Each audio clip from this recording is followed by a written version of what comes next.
This is the Sonic Truth Dynasty Podcast. I'm here with my man, Cody Carpentier, and we're off. We're running, talking Dynasty. A lot of young guys moving up, a lot of young guys moving down, and that's what we're going to talk about today. But first, we got to talk about Arch Manning. Cody Carpentier and Alex Dunlap are two of the lead analysts for Orange Bloods, covering the Texas Longhorns. And that's a huge media outlet too. I mean, there's a giant fan base around Texas, and you guys are in it. You guys are talking Texas Longhorns every day. I want the people to understand this. They know Cody as the guy that was a big fan of Javon Baker and a lot of younger guys that. We're not even gonna. You didn't even give me time to Vaseline up, man. I didn't mean to do that to you. No, he's the guy at the combine who is who's seeing things, who knows things, and but there's this other life that these guys live, that the roster watch guys live, which is Orange Bloods, because they're down there in Austin, so. I'm very excited about Arch Manning just from spending time with Alex and Cody and talking about the program. I feel like I know the program a little bit better. That's why I'm an Adonai Mitchell fan, for example. I kind of think that Adonai Mitchell's interesting with Daniel Jones under center. We'll talk about that a little bit later. I think he's a nice little buy in Dynasty. One of these super cheap, inexpensive throw-ins for trades. Adonai Mitchell is top of the list for me. So I'm watching this game, or before I even sit down to watch it, I'm circling it on the calendar. I put it in the calendar. I put it on my calendar, and I shared it with my daughter, and I said, hey, listen, I got good news. For whatever reason, we've got a 1-3 matchup in college football at noon, and at the same time, we've got Northwestern. Right? And we've got Northwestern playing Tulane with their fancy new quarterback that they got from SMU. Guy breaks his leg, loses his job, but he lost his job to a quarterback who took him to the college football playoffs. So this guy's probably pretty good. Just look at teammate scores. This guy's probably pretty good. This is Preston Stone. So Northwestern's got themselves a fancy new quarterback. They're facing Tulane. This is going to be an easy romp. We're going to watch the debut, the much-anticipated debut of Arch Manning against number 3 Ohio State. This is if there was a better time for you to sit down and really be introduced to college football, I can't find it. Like this is the best moment right here. So we get everything ready, get the full spread of food, clear the schedule, all the chores are done. We're ready to go. Noon kickoff, the bands are playing, Lee Corso is being commemorated. It's great, right? And Lee Corso, by the way, put on the little Bucky. Just, he put on the Buckeye. So that's what he did. And we see Arch Manning airmail. We see Arch Manning getting sacked. We see Arch Manning just scrambling around, desperately heaving passes out of bounds. And then we flip over to the Northwestern game, just in time to see Preston Stone throw another interception. And this is all playing out. And I look over, and she's on her phone. Her eyes are glazed. This is a girl that likes football. Like, this is an easy sell for her. She loves the NFL. And I thought, well, listen, I know you love the NFL. There's this whole other thing called college football, and it's going to be great. And on paper, there was no way I could lose introducing my daughter to college football in this moment. It seemed perfect. The moon and the stars were aligning, and then we had Arch Manning in particular just wow. So just take me inside Orange Bloods while this Arch Manning meltdown was happening. I mean, I'm not sure. I'm not sure the general population understands what that even looks like. How do you even understand what Orange Bloods looks like during an Arch Manning anything disappointing Arch Manning. Like, you have to understand that this has been a quarterback that, again, everybody knows the name, Peyton and Eli's nephew, yada, yada.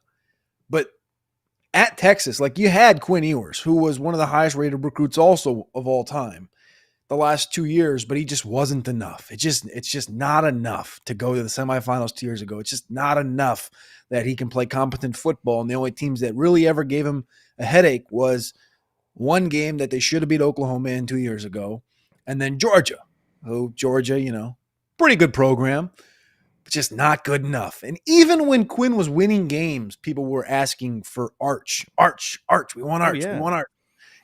And the thought process that you have to go through to understand where Orange Bloods was during the Arch Manning game is one that, like, you go in there in the first quarter of the first game of the year against Ohio State in this guy's first career road game against the defending national champions. Now, he didn't get the warm-up like Arch did, or not like Arch, like Quinn did last year, right? They go into the big house in Michigan and they beat the defending national champs in week 2. They got Colorado State in week 1 that they put 50 on, right? It was like 50-3 in week 1. Dominated a good Colorado State team last year. Then they went into Michigan. They didn't get that this year. They just went in, and I mean, where Orange Bloods was in the first quarter was mentioning the true freshman quarterback that just got to campus 6 months ago. Was mentioning a quarterback that transferred from Troy 3 months ago. Troy, a quarterback that transferred from Troy. They were already discussing fallback options. Yes, immediately. So, Stark can't do this in the red zone. Arch, maybe it's time to see what KJ can do. Let's see what Caldwell can. Like, that's how diabolical and crazy and awesome the group of fans is. It's just a different level. Yeah. And so I don't think that I made a tweet after the game and it went a little along the lines of like, if you think Arch Manning sucks or if you think Arch Manning stinks after today, then you don't know ball. And I'm definitely not one of the people to ever go around and be like, you know ball, you don't know ball, blah, blah. I think that's dumb. But the amount of people that like straight up just think the dude sucks because of that game, like period. Like he's a bust, he's done, he's dead, never going to be a good quarterback. It's kind of crazy because it's the crowd that, like anything else, politics, sports, whatever, they just jump on and they just like full blown, like if this one thing shows a little bit, let's just exploit it, jump into it. And I think he's going to be just fine. But the real MVP and the real applaud of the weekend needs to really go to Matt Patricia. Because I mean that if you go back and watch I've went back and watched it a couple times now. If you go back and watch what that Ohio State defense did, I mean, there's a reason Matt Patricia is the defensive coordinator at Ohio State. There's a reason Matt Patricia was the defensive coordinator for Bill Belichick for so many years, right? As laughing stock as it is to even talk about Matt Patricia, then he's the butt of jokes and stuff. That Ohio State defense is something.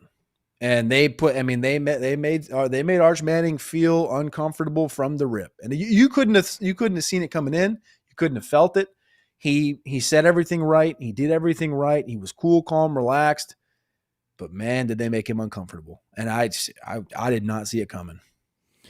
I mean, he looks really relaxed in the commercials. Like he looked great in the commercials. I have to say, like it was pretty fun watching the commercials. And then my daughter did mention that she's like, he's already in half the commercials, but he hasn't won a game yet.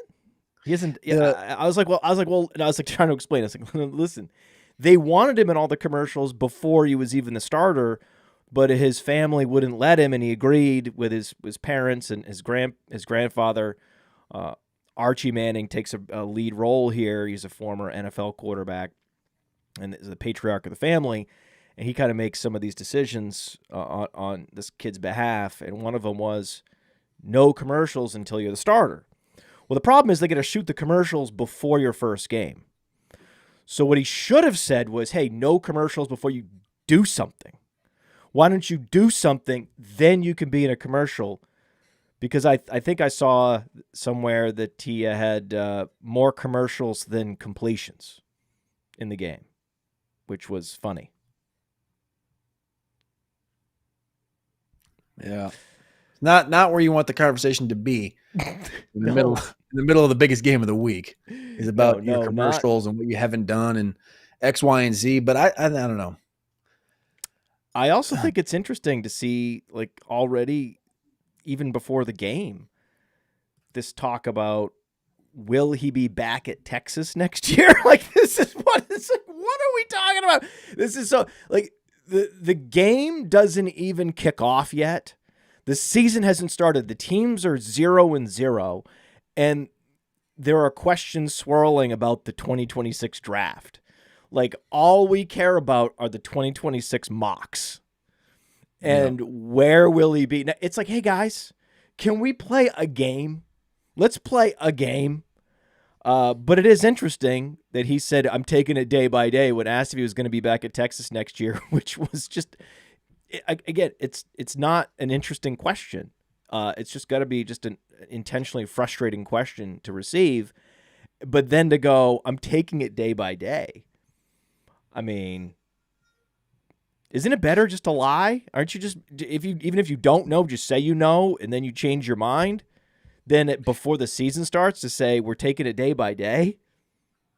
So here's the thing, and I think this is something that, as Texas reporters and analysts, we've been trying to say for the last 2 years, but nobody listens. In, like, outside of the Texas ethos, it's just like Arch this, the Heisman thing, leading for Heisman. He's the next Peyton and Eli. He's the greatest thing since sliced bread, blah, blah, blah. It's like he's going to be the number one pick in 2026. And so everyone goes out, and the best way to get clicks, same thing you just brought up right there. You said a key thing. It's not a very interesting quote. It's not. But the key is it's Arch. And anything with Arch's name next to it gets clicked on, gets viewed 1,000,000 times. It's the most viewed videos. You ever do a video about Arch Manning, it gets 20,000, 30,000, 40,000 views. And so anytime people were doing mocks the last 3 months, you put Arch in there if you want an extra 5,000 clicks. Just point, period. You just do it. And so it becomes like is Arch going to do this? But they always forget that, like, early on, Armour Richardson from Orange Bloods reported this in 2023. And it goes, through Archie, and Archie's the big thing here, his grandpa, is that they don't want Arch to go to the NFL without having 25 starts. The Bill Walsh rule, 25 starts in college before you're ready for the NFL. Well, he's got 2 starts right now. So even if he plays the entire season this year, they go to the national championship, that's 17. So that's 19 starts. So basic math tells you that's not 25, right? And the idea is that Archie wants him to play 3 seasons. So that would be 25, 26, and 27. And that would be entering the 2028 draft. Archie has said that. And there's always been conversation about the 2027 draft. And it's only now recently that it's really been like the 2026 push. But it's never been fact. It's never been anything that's ever going to happen. It's just because of the projection. And so that quote right there is really what it is if you've never heard Arch talk, he's very much like a jokester. He'll jump on he's been in a couple of, like, Longhorn focused shows, pods, NIL stuff. And he's always a jokester. He's always cracking up jokes, like trying to see if he can get somebody somewhere somehow. And so when he's asked this question that he's been asked 1,000,000 times before, and the family's been asked 1,000,000 times before, he's like, yep, we're just going to take it day by day. I don't know what he's talking about. I texted him afterwards, and Grandpa texted me back and said, I'm sorry. And I was like, your grandpa texted you back and said, I'm sorry, because he said that you were going to go out in next year's draft? Like, you think that, as a media, do you believe that? Do you believe that his grandpa texted him? His grandpa, Archie Manning, texted back and said, hey, Arch, I'm sorry for talking about you in the media. Like, no, that's not how this is Arch being a jokester, messing with the media, which is not something new. He's not going to be a 2026 draft. It's just all clicks. That's what it is. Okay. Should we call Alex? I really want to get Alex's thoughts on this. You think he'll pick up? He's been covering Texas longer than me. He should have a take or two. Well, let's just call Alex real quick. We'll see if he picks up.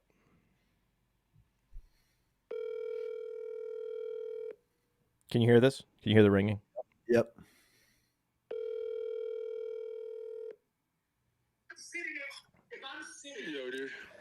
Arch Manning. Arch Manning. Sark's about to have to get up in front of the media and answer a bunch of questions about this. We are live on the Sonic Truth podcast. We want to call you. Arch Manning imploded. I tried to get my daughter into college football, and between Preston Stone and Arch Manning, I think she's out for at least 4 years. You're on the podcast right now? Yeah, we're on the podcast. I just want to give us your 30-second take on is Arch Manning bad? Will he be fine? Is he going to come out next year? Give it to us. Well, I think that I'm still doing the film review, and I'm still on defense. I'll have a better idea of Arch in like 24 hours. But just based on the eyeball test, man, I think that there were some issues that, I don't think that they put him in the best positions in this game. I mean, it took till 8 minutes left in the second quarter before they even targeted Ryan Wingo, which was just, pretty absurd. There were some times look, you can't deny some of the bad throws. It's really hard to look at it and be objective and say, well, that wasn't terrible. Some of the arm angle stuff, some of the weird sidearm stuff. The first pass he threw out of the whole game, man, like it bounced off the ground, probably like 3 yards in front of DeAndre Moore. It was just. It was tough, and I chalked some of it up to jitters, but I would say that, if you want to see what things could be, I would say look at the fourth quarter, the touchdown pass to Parker Livingstone, and most especially just the NFL dime that he dropped to Jack Injuries going up that left sideline. I felt like if he played the whole game like he did in the fourth quarter, Texas wins that football game.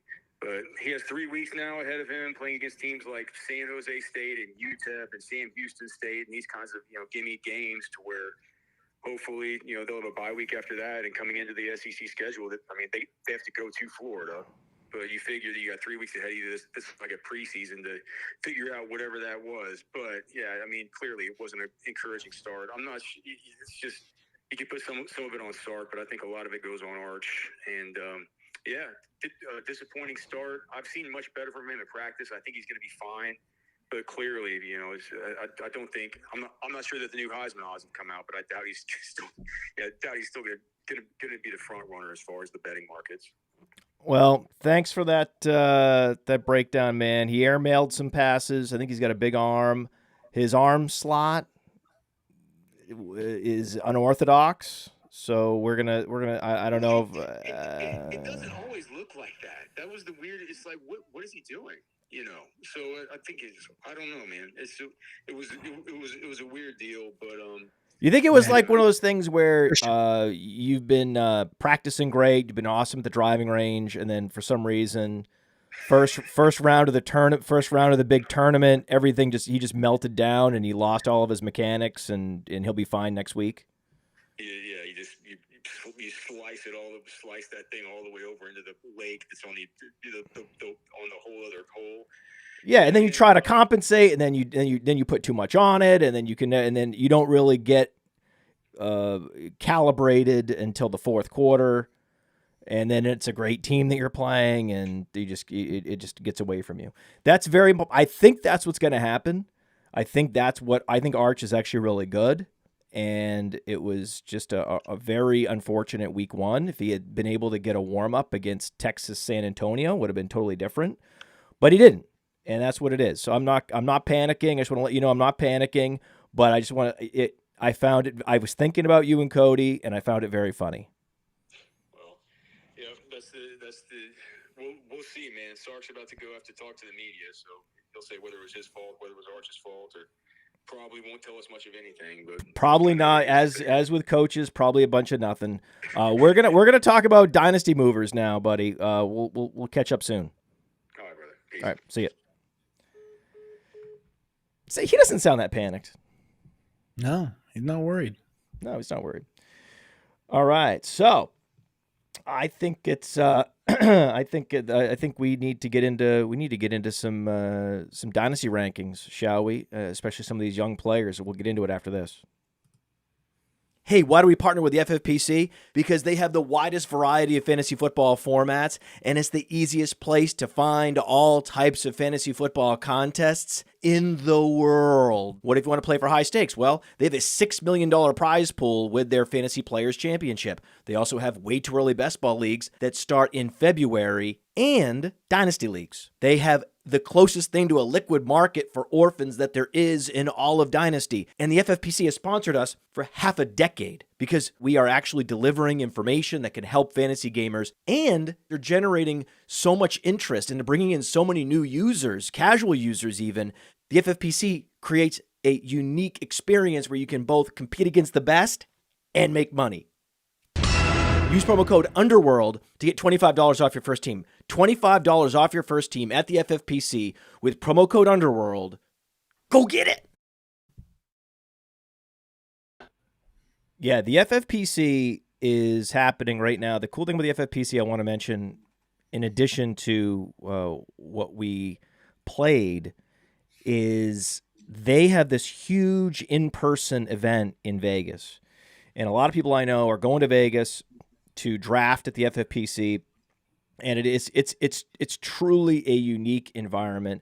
There's a $6.23 million prize pool at the FFPC with their main event, right? So I would highly encourage all of you, if you ever have the opportunity, if you ever have a little bit of money that you found on the ground, if some found money, go to Vegas and play in the FFPC main event.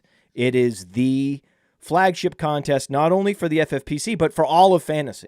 Like, if you win that, like that championship belt, you are you are in a select group of fantasy gamers for the rest of your life. It's an incredibly difficult challenge to win that contest. It's $1 million grand prize, but it's a much smaller field than, let's say, like the biggest best ball tournaments in the world, and it is managed. So if you are able to grind the waiver wire, and remember, a lot of these guys you might be competing with, if you aren't in as many leagues as the most prolific drafters, they're not able to put quite as much thought into individual teams. So sometimes just drafting, hey, I'm just going to do one team. I'm going to do this team this one time. I'm going to pull a move this time. And go there, go to Vegas, draft in person, and then just lock in on the waiver wire. It's what I would do, right? It's what I would do. So that's just a little bit of an aside for, hey, if I were in a position to do it and I love fantasy football, that's what I'd be doing. In addition to managing my 30 dynasty teams, which is really what we're here to talk about today, because there's been a lot of movement just in the last couple weeks. It's funny, like there's big shifts in these big best ball tournaments, but also in the dynasty trade market. So I guess the first thing we should talk about is Matthew Golden, right? Matthew Golden is, I think, the anointed go-to receiver in Green Bay. He's a rookie. He went to Texas, and he's just one of these guys that he underwhelmed at Texas, but that's only because he didn't even play a full season, and there's a lot of target competition there. And guys are transferring in there. They're getting everyone they want. If you melt faces somewhere in Texas, in some smaller conference, Texas will bring you in and give you an opportunity, and everyone wants to go there. There's a lot of NIL money, and it's just it's a great situation. And whether it's Adonai Mitchell, whether it's Xavier Worthy, whether it's Matthew Golden, there's opportunity in Dynasty in particular to get some of these wide receivers from Texas at value, just because before they play, all people have are their counting stats from college. There's no other stats to go by other than the workout metrics and the scouting grades. So to me, Matthew Golden's always been a kind of a target once the running backs that I want are off the board, once the quarterbacks and superflex are off the board. Matthew Golden's been a target. And then also in best ball, the Fast Draft Rabbit tournament, thought he was a great ADP value, right there in that Josh Downs territory, right? Josh, and he was sort of like, hey, if you can't get Emeka Egbuka in that zone, that Emeka Egbuka eventually rose up another round or two. But there was a while there where Matthew Golden was a great consolation prize, and I think that's been the case in Dynasty as well. In rookie drafts, he was a great consolation prize, and now finally it's coming out. Beat reporters just saying, hey, he's their best receiver. He's going to be their go-to guy.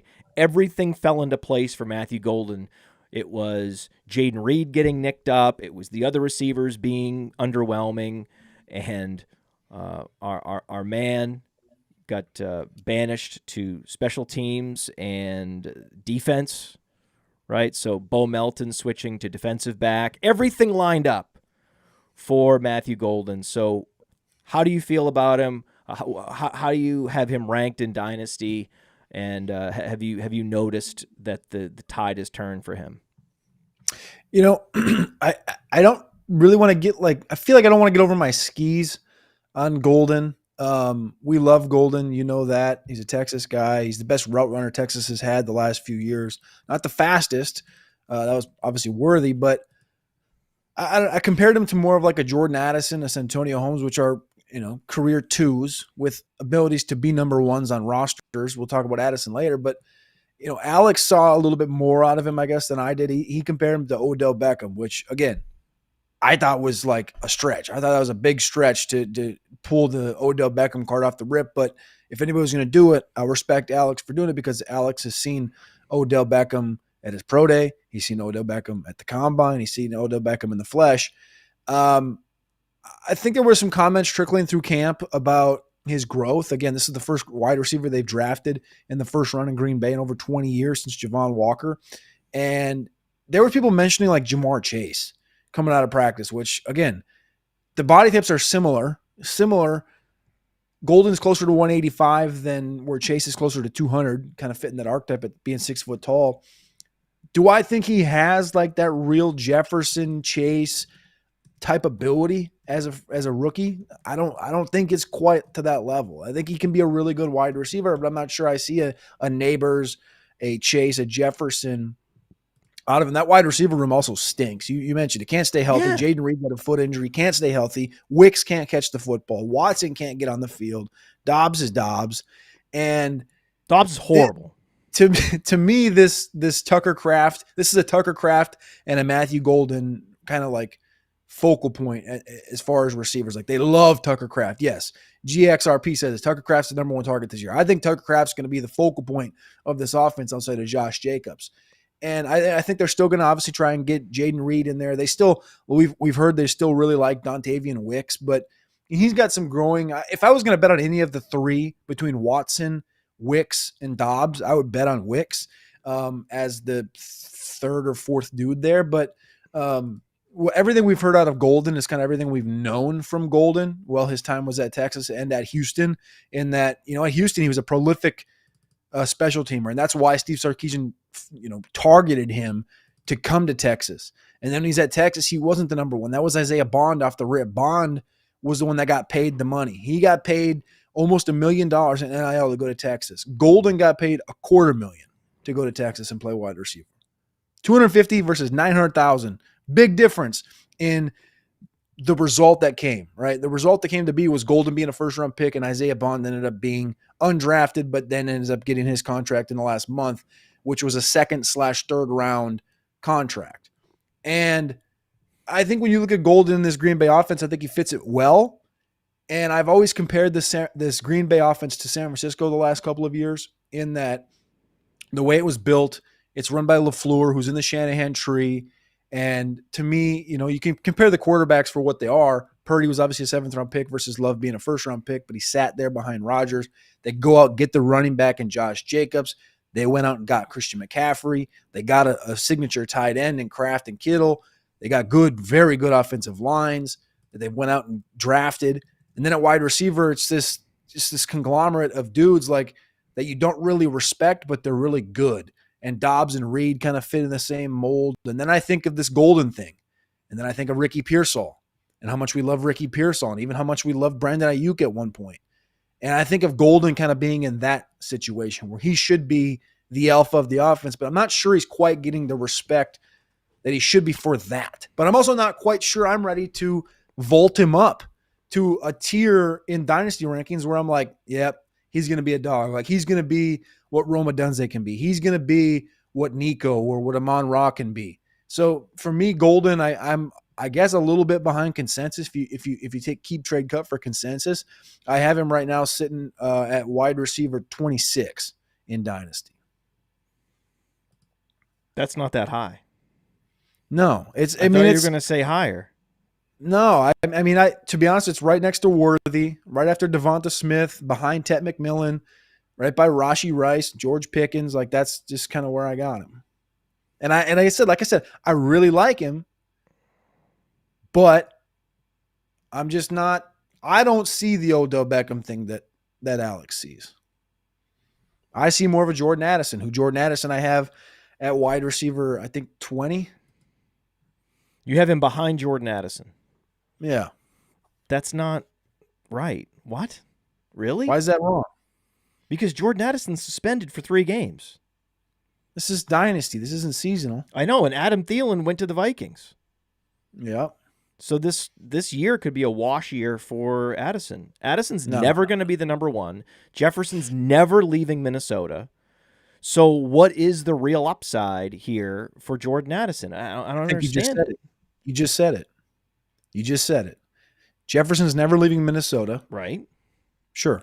So Thielen's not going to be there for longer than this year. He signed a 2-year deal. He's going to be there this year. He'll probably retire at the end of the year. Right, sure, yes. But this is a big year in Addison's career. This is a critical year, a turning point year for his dynasty stock in particular.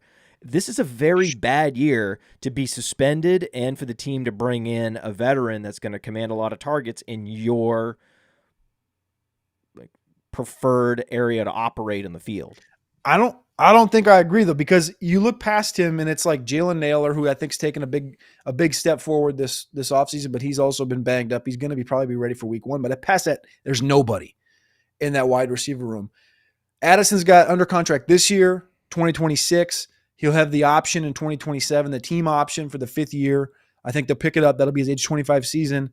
And unlike T. Higgins, I don't think he's going to be a guy that returns to Minnesota. I think Jordan Addison's a guy that's going to go out and try to find greener pastures, try to find the biggest contract possible on the free market. And he's going to be a guy that's going to try to be the number 1. He tried. We saw it in college. He left Pittsburgh to go to USC. Texas tried to get Jordan Addison from Pittsburgh. He won the Biletnikoff at Pittsburgh, transfers to USC, took the bigger paycheck to go to USC and play with Caleb Williams rather than go to Texas and play with Quinn Ewers.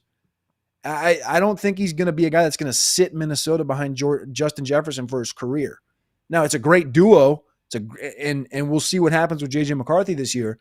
I think Addison's got a little bit built into his stock where he's 23 years old right now. And that age 26 season, he's going to probably get paid similar to like how DJ Moore did, where everyone's like, if you know with DJ Moore. Like when he left Carolina to go to, what was his deal last year? 2 years ago? It was like 5 years. I don't even remember what it was for DJ Moore, but where he goes somewhere and gets paid an exorbitant amount that most people would be like, that doesn't make sense. But all of a sudden he's a top 7 paid wide receiver. That's going to be Addison in 2 years when he hits the market and he ends up, with the Chargers or something. I think that's what's built into Jordan Addison's dynasty stock right now because he's a really, really, really good wide receiver. Won the Biletnikoff, like I said, went and played with Caleb Williams, was his leading receiver. Like, I think he's just built different mentally than most guys that are just okay with being 2s. I'm not saying they're being okay, but built to be number 2s. Golden, I think, is the quintessential elite number 2. I think that Jordan Addison is the quintessential mediocre number 2. I think That's what he is. He's extremely small. debatable. He's not that athletic. And when you look at his stats, they're clearly buoyed by touchdowns. Look at the stats the last couple of years. He's averaging 100 targets a year. That's really nice for a first-round pick. Consistently right there at like 900 yards, 13 yards per reception, 1,200 air yards. This is NFL starter caliber numbers, but like the bare minimum for a starter. Now, most starters aren't catching 9.5 touchdowns per season, but the other numbers, all the peripheral numbers, that's what you're getting from a solid number 2, and that's all he's going to be. And for me, if I'm going to be acquiring a wide receiver in Dynasty, especially that's young, and I'm going to have to pay up for him, I want a higher ceiling. And we have Jordan Addison at wide receiver 33 on Player Profiler, and we have Matthew Golden at wide receiver 28. And I'm very comfortable with that. If anything, Golden could go higher and Addison could go lower. So you're closer to like thinking back to like Juju. You're thinking Addison's much more in line with like a Juju and just being a good 2 than having the ability to be a 1. I mean, yeah, for a season or 2, you're able to take advantage of a prolific offense.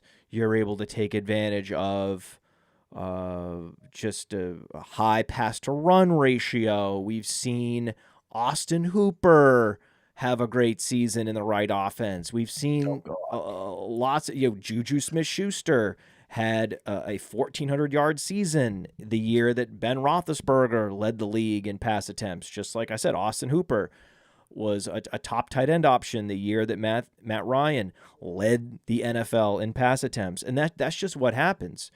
Now, a big question in the chat is J.J. McCarthy underrated? That's the one thing that I think Jordan Addison has going for him, that the market doesn't fully appreciate how good J.J. McCarthy is. But to me, that's a reason to go get Justin Jefferson or to even go get Jordan Mason. Like the idea that J.J. McCarthy could be a top 10 quarterback with his mobility and the offensive coordinator, who I acknowledge is a good offensive coordinator, that's what I'm going to say. O'Connell's a good offensive coordinator. I'm fading coordinator speak and coordinator ability all the time, but I do acknowledge when a coordinator is above average. Kyle Shanahan, by definition, based on his career, is above average. And O'Connell, based on, salvaging the career of Sam Darnold, it's very impressive. J.J. McCarthy is going to be at a whole nother level this year. It's very exciting. I'm drafting Justin Jefferson at will in best ball, and I'm trying to acquire him in Dynasty if it's ever possible. And I also think that it's a good thing for the running back. If the offense is going to be better than expected, then with Aaron Jones, because he's 30, there's just not a lot of value to squeeze in Dynasty. People know you're playing for this year, and there's just not a big differential. But if McCarthy is good for the next 3 years, and Jordan Mason is there for the next 3 years, then that's also a case to buy Jordan Mason. But Jordan Mason, he's not cheap, right? So I would have more Jordan Mason, but he's almost, as soon as he went to Minnesota, got that bump, and most people realize, hey, this guy has incredible contingent upside. I'm not just going to let him go. Well, if you would have been listening to the Sonic Truth Dynasty podcast about 4 months ago, you would have already gotten in on that little Jordan Mason tidbit there in Minnesota. So I like that. I like pretty much everything in Minnesota. Like I went up there, I was up there for training camp this last month, and Jones looks good. Mason looks good. The offensive line looks good. I think McCarthy's going to be fine. I think my biggest takeaway, and you brought up, like, is J.J. McCarthy underrated? I think that's an interesting thought process in Dynasty because, like, if you look at it in, like, one QB right now, he's quarterback 15 on Keep Trade Cut. And, like, quarterback 15 is right, like, that's fringe for me to say, like, where's he valued at? So right now I have him at quarterback 20 in Dynasty. I think there's interesting names ahead of him that he has to surpass yet. And when I go up there and watched him at training camp, and like I said, this whole team is good. The receivers are good. Jefferson wasn't practicing that day. Addison was banged up, but like even the guys past him and Hawkinson looks great. Everything looks good. But the biggest takeaway was that McCarthy was sort of just like Kirk Cousins, but more athletic. It wasn't like a practice like I went to, I saw Jaden Daniels last year in his first ever training camp. And it was within 10 minutes, you were like, this thing's a little bit different. This is a little bit different. If you watch college football this weekend and you watched all of Saturday's games, and then on Sunday you turned on South Carolina and you saw Lenora Sellers on that first drive, you said, that's a little bit different than any quarterback we saw play yesterday. That's not what happened like with JJ. JJ was like, I was like, I've seen a lot of Kirk Cousins. I've seen a lot of just good quarterback play. He's just good. So I don't know about the underrated aspect of being like he's sitting at quarterback 15 right now in Dynasty, and the guys ahead of him, you're looking at the guys that have super athleticism and that have done it in fantasy football, whether it's, your Mahomes, your Burrows, the Knicks, the Hurts, you can name a dozen names off the rip. And then he's just kind of right there around that 15 conversation where you have the Goffs and the Lawrences and the Penixes and the Prescotts and the Wards. And I think that's a very interesting conversation to even think about. Now, got the talent around him to do it, and you think Jefferson's going to be the forever. I do too. I don't think Addison will be. I think Hawkinson's age 28 right now. Jones has got a year or two left in Minnesota. Love Hawkinson this year, man. I'm not sure about the underrated aspect of J.J. McCarthy anymore. Well, if he's valued in your league at QB 15, then that's fair. Like, that's fair, right? But I know a lot of people are telling me that they're getting him for something less than, QB 15. So, where do y'all have him? QB 17. Okay. Yeah, but we like him. We like him a lot. I just think that we also really like Cam Ward. I was just going to ask you that. Is it above or below Cam Yeah, Ward? yeah. He's below Cam Ward. That's the thing. I mean, if I'm out here shopping for a quarterback, my preference is going to be Cam Ward. I think Cam Ward is the most underrated quarterback on the board because he's super young. He's 23 years old. He's got the big arm. He's got the full tool set. He's got the work ethic. And he's on a rebuilding franchise, so you get that discount. Whereas what you're paying for now with McCarthy is the fact that you can play him this year, you can go win with him this year because of the offense. If things break right, he's going to be top 10. There's no way Cam Ward can be a top 10 quarterback, but we have these guys for their career. If I'm investing in a guy where as soon as maybe next year or the year after, soon he gets by McCarthy. Just because he has more overall talent, just needs the team around him to catch up. And so that would be my preference if I were shopping for quarterback. We're low on Jordan Love, we talked about earlier. He's below those guys, well below those guys. I don't think, even though Jordan Love, he was actually better in some ways last year, he wasn't nearly as mobile. And part of the reason was, he was playing through injury. So I think the argument is that had Jordan Love scrambled at the same rate, he would have had the same kind of season, but the injuries that forced him to miss some games are the same reasons why he wasn't as mobile. And, I'm very interested to see Jordan Love week 1. I think it's going to be one of the things where I'm like, did the NFL break him last year, or was he just hurt and he's going to be pushing the ball downfield again? Because last year he was top 5 in air yards per attempt. So the NFL has not yet beaten that out of him. He is still pushing the ball downfield. That is the one stat on PlayerProfiler you really need to take to heart with Jordan Love. But we haven't seen enough after all those years on the bench and after an underwhelming college career and not having great receivers around him to push Jordan Love ahead of anybody that's, late 20s with a little bit of upside. I'd rather have those guys, and I have Jordan Love more in the, Bryce Young tier of, hey, we're hoping this guy can break out eventually, but he technically hasn't yet. And, it's a coin flip whether or not it's going to happen. So that's where we're at with Jordan Love.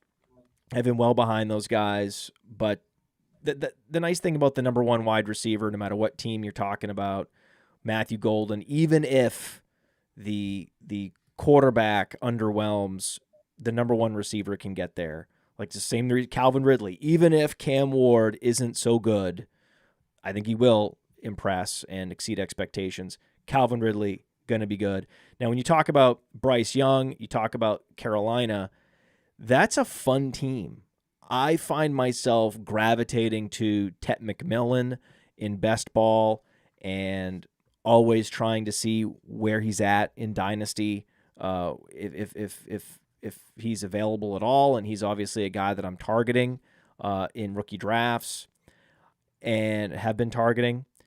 And then there's Jatavian Sanders, and then there's Jalen Coker, and then you're on down the board. And then, of course, they did the predictable thing. We talked about it on the Mind of Mansion show. Let's get Adam Thielen traded and see what happens. They have too much of a glut of receiver talent there. Not talent. It's not like the receiver talent, the aggregate talent in Carolina was top 10 in the league. No, it's just that they just had so many guys, and a lot of young guys that needed opportunity were checking in behind Adam Thielen, and let's just fix the glitch and trade Adam Thielen. So they did.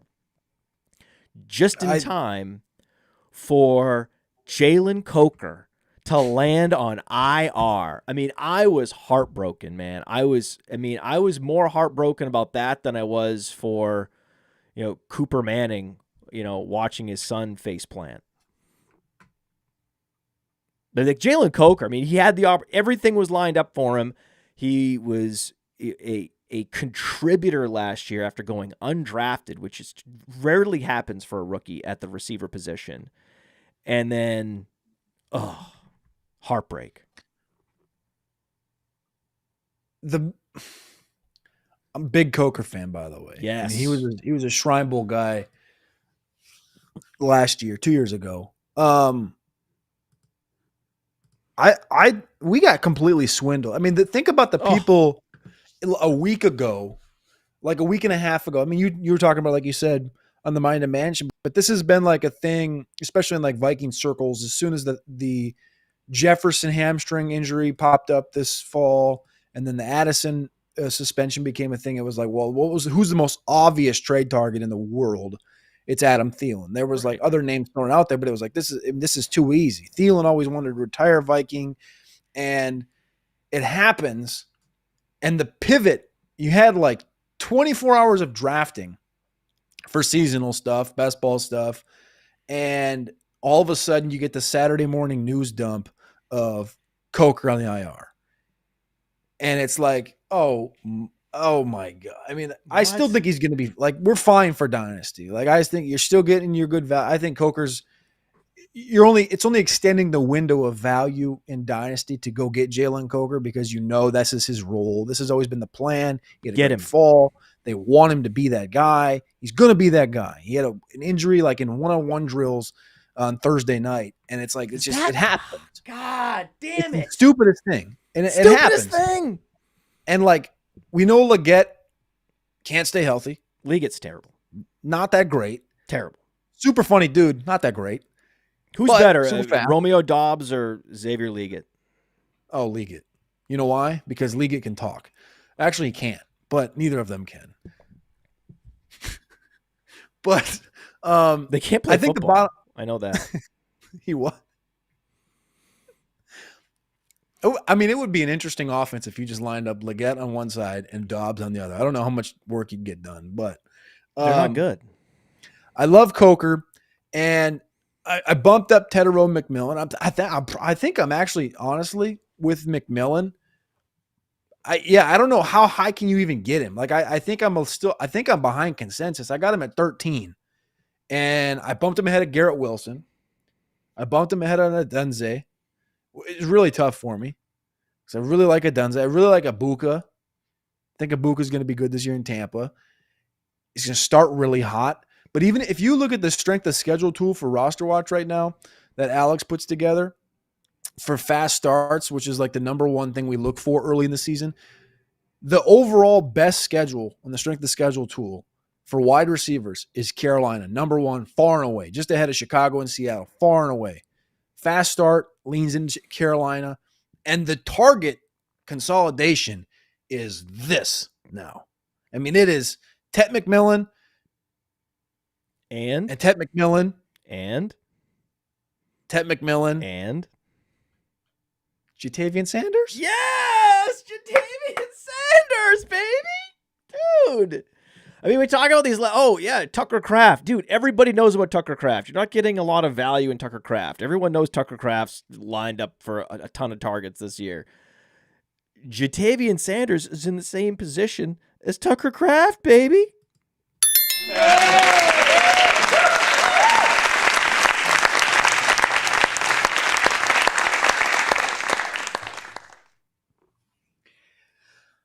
I think Jatavian Sanders is interesting because, again, another Texas guy.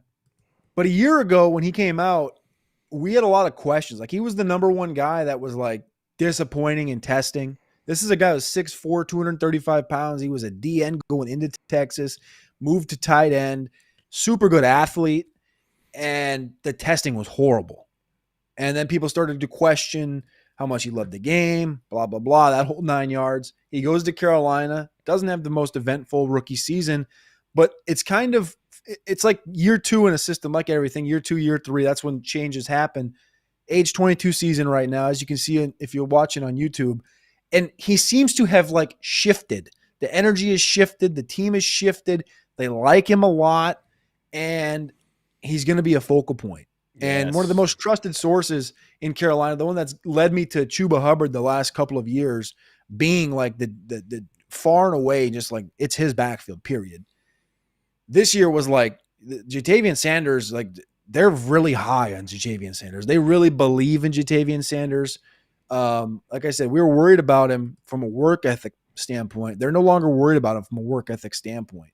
And when you look at a room like this, like they just they cut Hunter Renfrow, brought him back after this Coker thing. And Renfro's probably going to catch 4 or 5 balls in week one just because he's Hunter Renfrow. But this is an offense that's going to be run first because you have a top 6 offensive line in football. Protect Bryce Young. Get the ball to Tedero McMillan. Jatavian Sanders can have dynamic plays. He averaged over 16 yards per catch in college. Like those are this is Chuba, McMillan, Jatavian. It's never been more clear. Like once you put Coker back into the conversation, I think it changes a little bit. But as far as the beginning of the year, when Coker's on IR, it seems pretty straightforward. And you know what? What do they say when you can't put the genie back in the bottle when they start making plays? And if Jatavian Sanders starts making plays like we know he can, like we did 2 years ago at Texas, it's going to be really hard to put the genie back in the bottle. And that's what's going to help this Carolina offense take that next step up. Like we know what Coker can do. People that know what Coker can do know what he can do. But people really don't think that tight end is anything. Think of how many years we've gone now in Carolina, like at tight end. Ian Thomas, since Greg Olsen left, right? Ian Thomas, Tommy Tremble. And they're just kind of putting these guys in buckets now. Yep, Jatavian Sanders is the next one. He ain't going to do anything. Not so fast, my friend. Should you trade Keenan Allen for Coker is a question in the chat, and I just don't think that that's a trade that many people would construct, because Keenan Allen's actually going to get a bunch of targets this year. If you're trying to win this year, then I don't think you trade Keenan Allen. Keenan Allen's very interesting, actually, and I'm thinking about doing a bold prediction show. And one of my bold predictions was going to be that Rome Odunze would outscore Ladd McConkey this year because of Keenan Allen.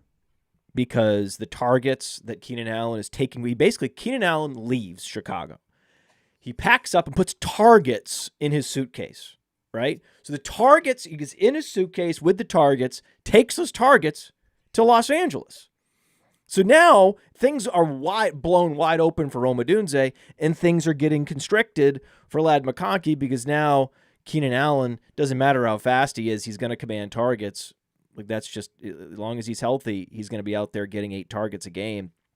And Keenan Allen's a guy that I actually like in Dynasty. I like getting guys. I don't like to live in this age 28, 29 zone because these players are perceived as still being in their prime, and yet they're only a couple of years from the cliff.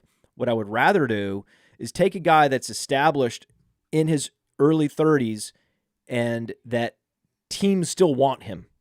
Teams are still pursuing him. And where he goes, he's going to go into a target-rich environment, and that's going to be Keenan Allen. But in Dynasty, people look at the age, they just look at his face, and they're like, this guy's old. This guy he just exudes old guy. He has old guy energy. And so that's the guy I'm always trying to target in Dynasty, the guy with the old guy energy who I know is going to a target-rich environment.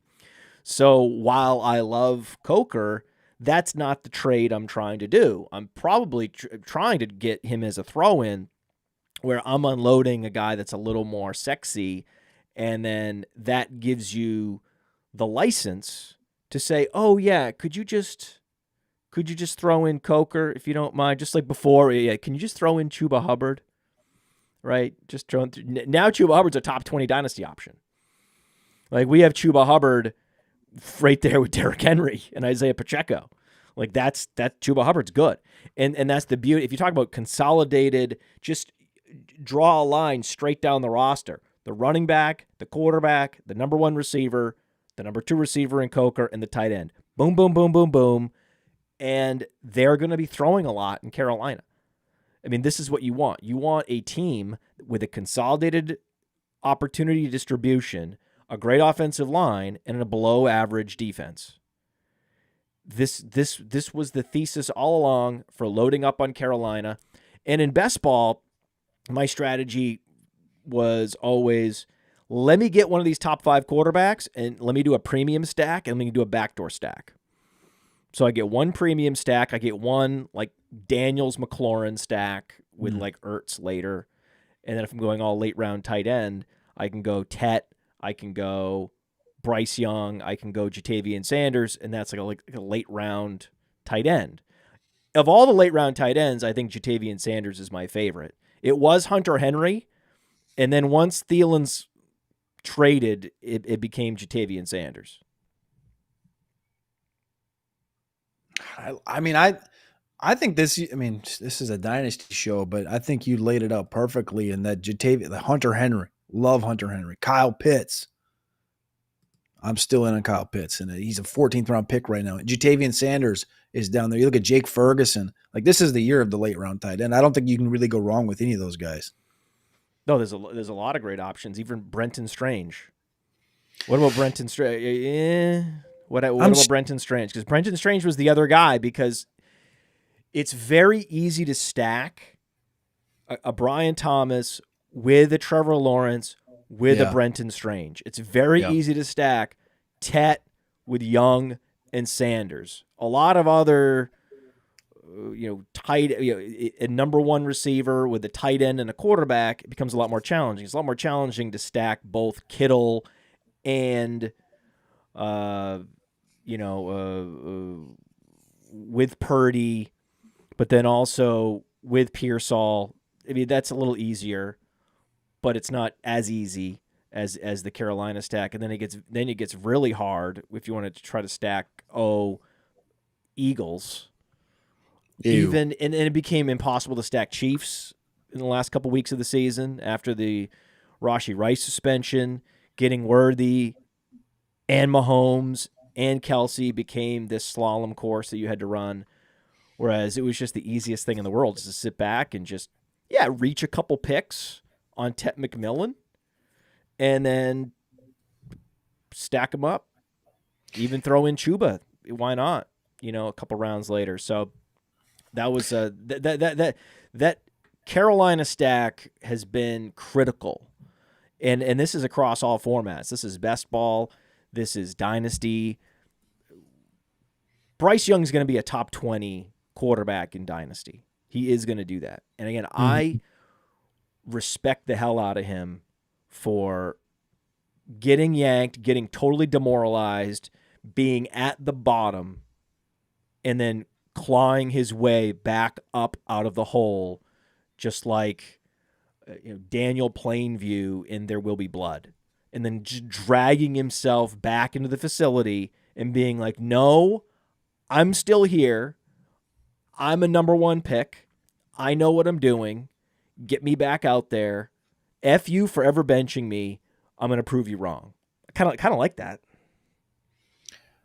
I think Bryce is going to be good. I mean, just like we were talking about earlier with like the Arch Manning aspect of getting your 25 starts in college before you get to the NFL, like there's also a theory behind the, first 30 career NFL starts before you really get kind of into your motion, into your comfortability. And it felt like Bryce Young, like the last month of the season last year, which again, it's the last month of the season that can be looked at in multiple different ways, whether you're going towards the playoffs or you're just kind of preparing for the next year. He looked a lot different down the stretch. And I think he can continue to bring that into this year. Again, we like some of the weapons, and we like the run game. We like the offensive line. I think Bryce is going to be just fine. But to me, again, he fits the same kind of conversation I had about JJ earlier. Like, I think JJ's fine. I think Bryce is fine. I think they're both good quarterbacks, good athletic quarterbacks. JJ's got more talent around him. Bryce, I think, has a little more in the tank as a passer.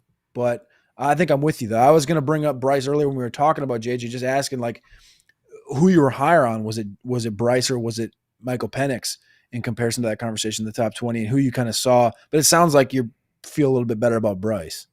No, I prefer Penix. Penix is another one of my... You do? Oh, yeah. Yeah. I think basically in fantasy football this year, my number one thesis point to build strategy around is that the 2024 quarterback class is really good. Mm-hmm.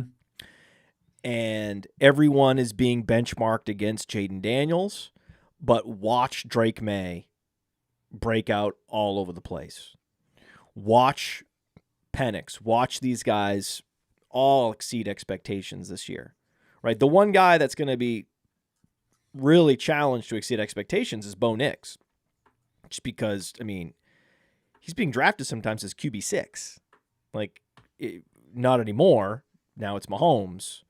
But there were drafters not long ago taking Nix over Mahomes, and that's pretty aggressive. But that's just a good thing. Like, that's a guy that was drafted after a lot of these other guys we're talking about, and even he was good.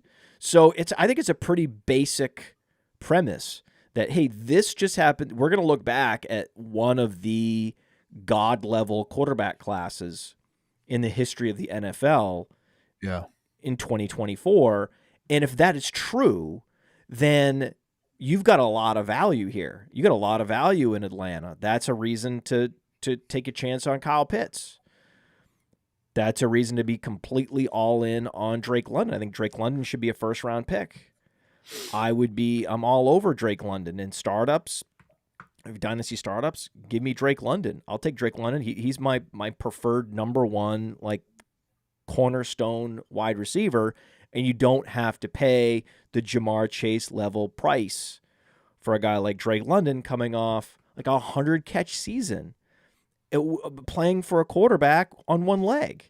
Now he's got Penix for the full year. Like, have you heard anything about Penix? The one thing about Penix is no. I've heard very little from camp. Now, I know Atlanta is just one of these underwhelming sports cities, and one of the things about their fan base is, I remember it took the Braves winning multiple World Series for them to finally, like, get everybody fully into this is a great team, right? Come on, guys, let's get out to the stadium.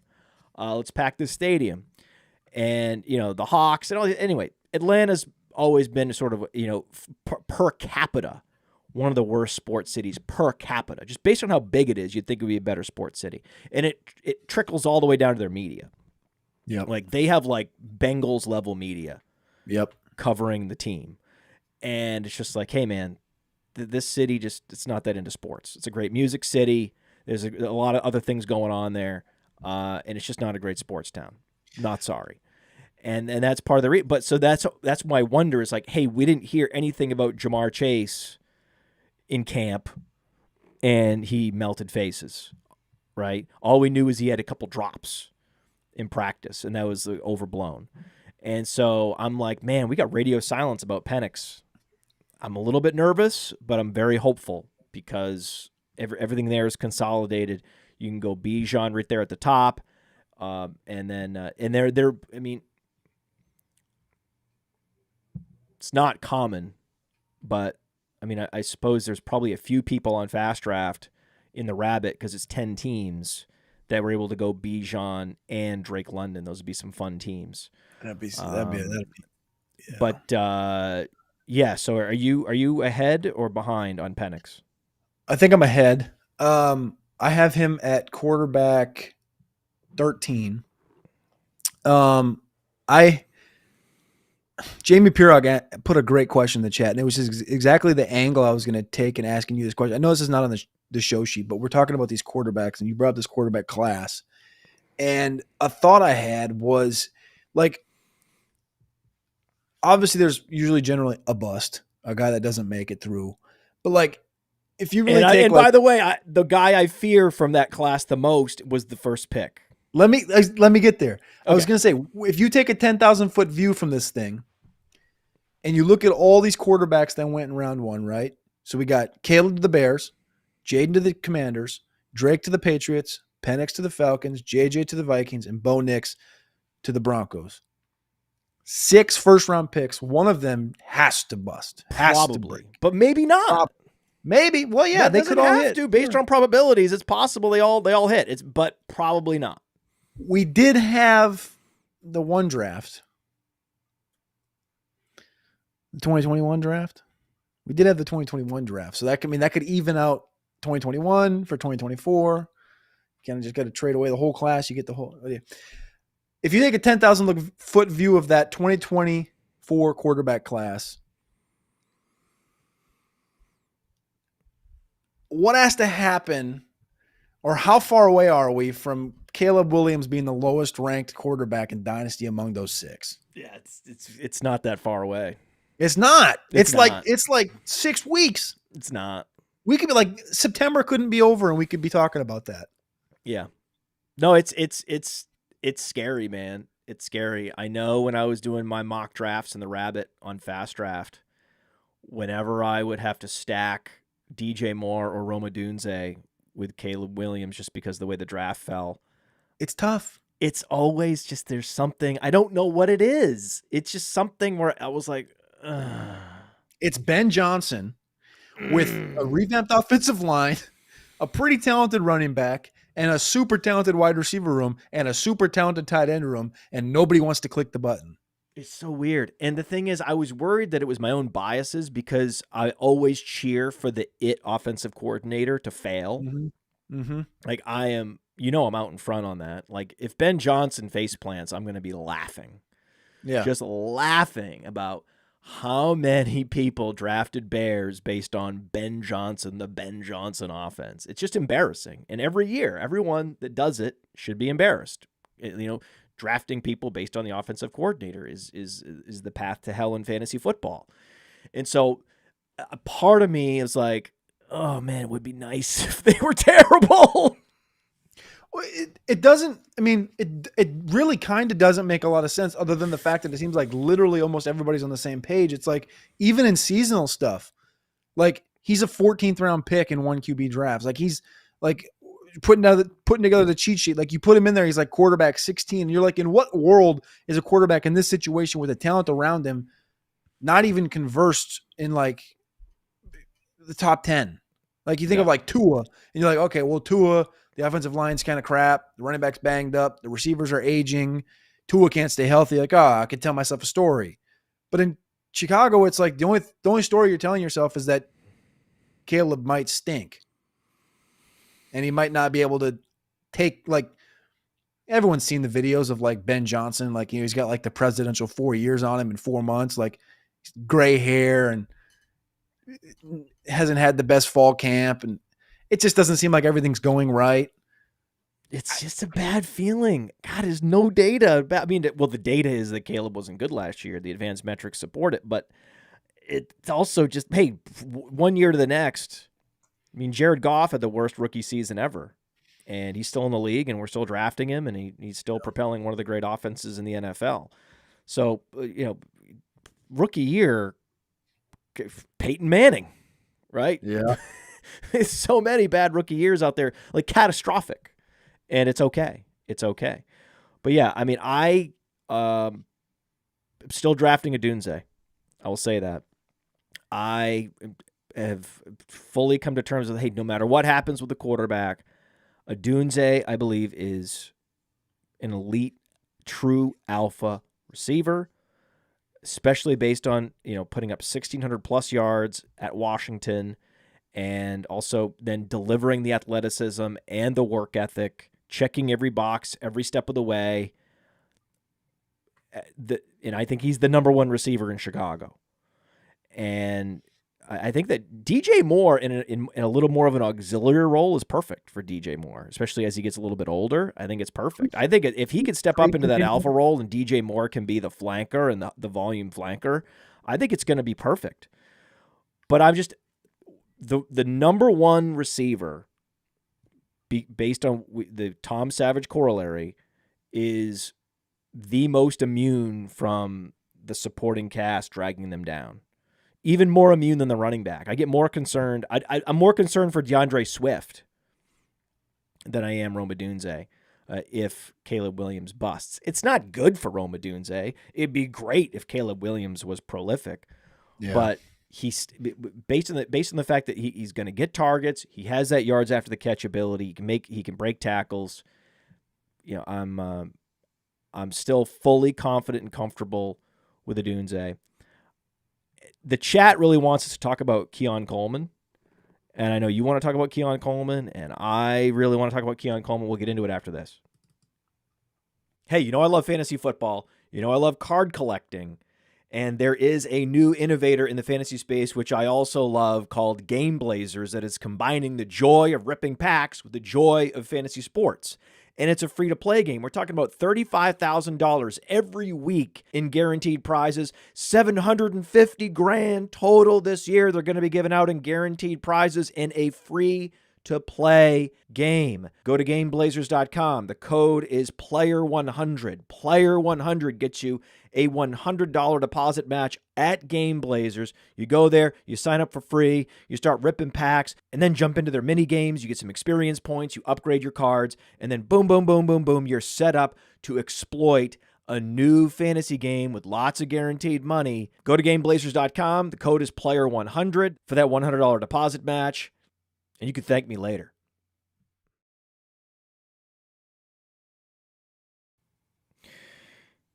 Keon Coleman. I'm in. How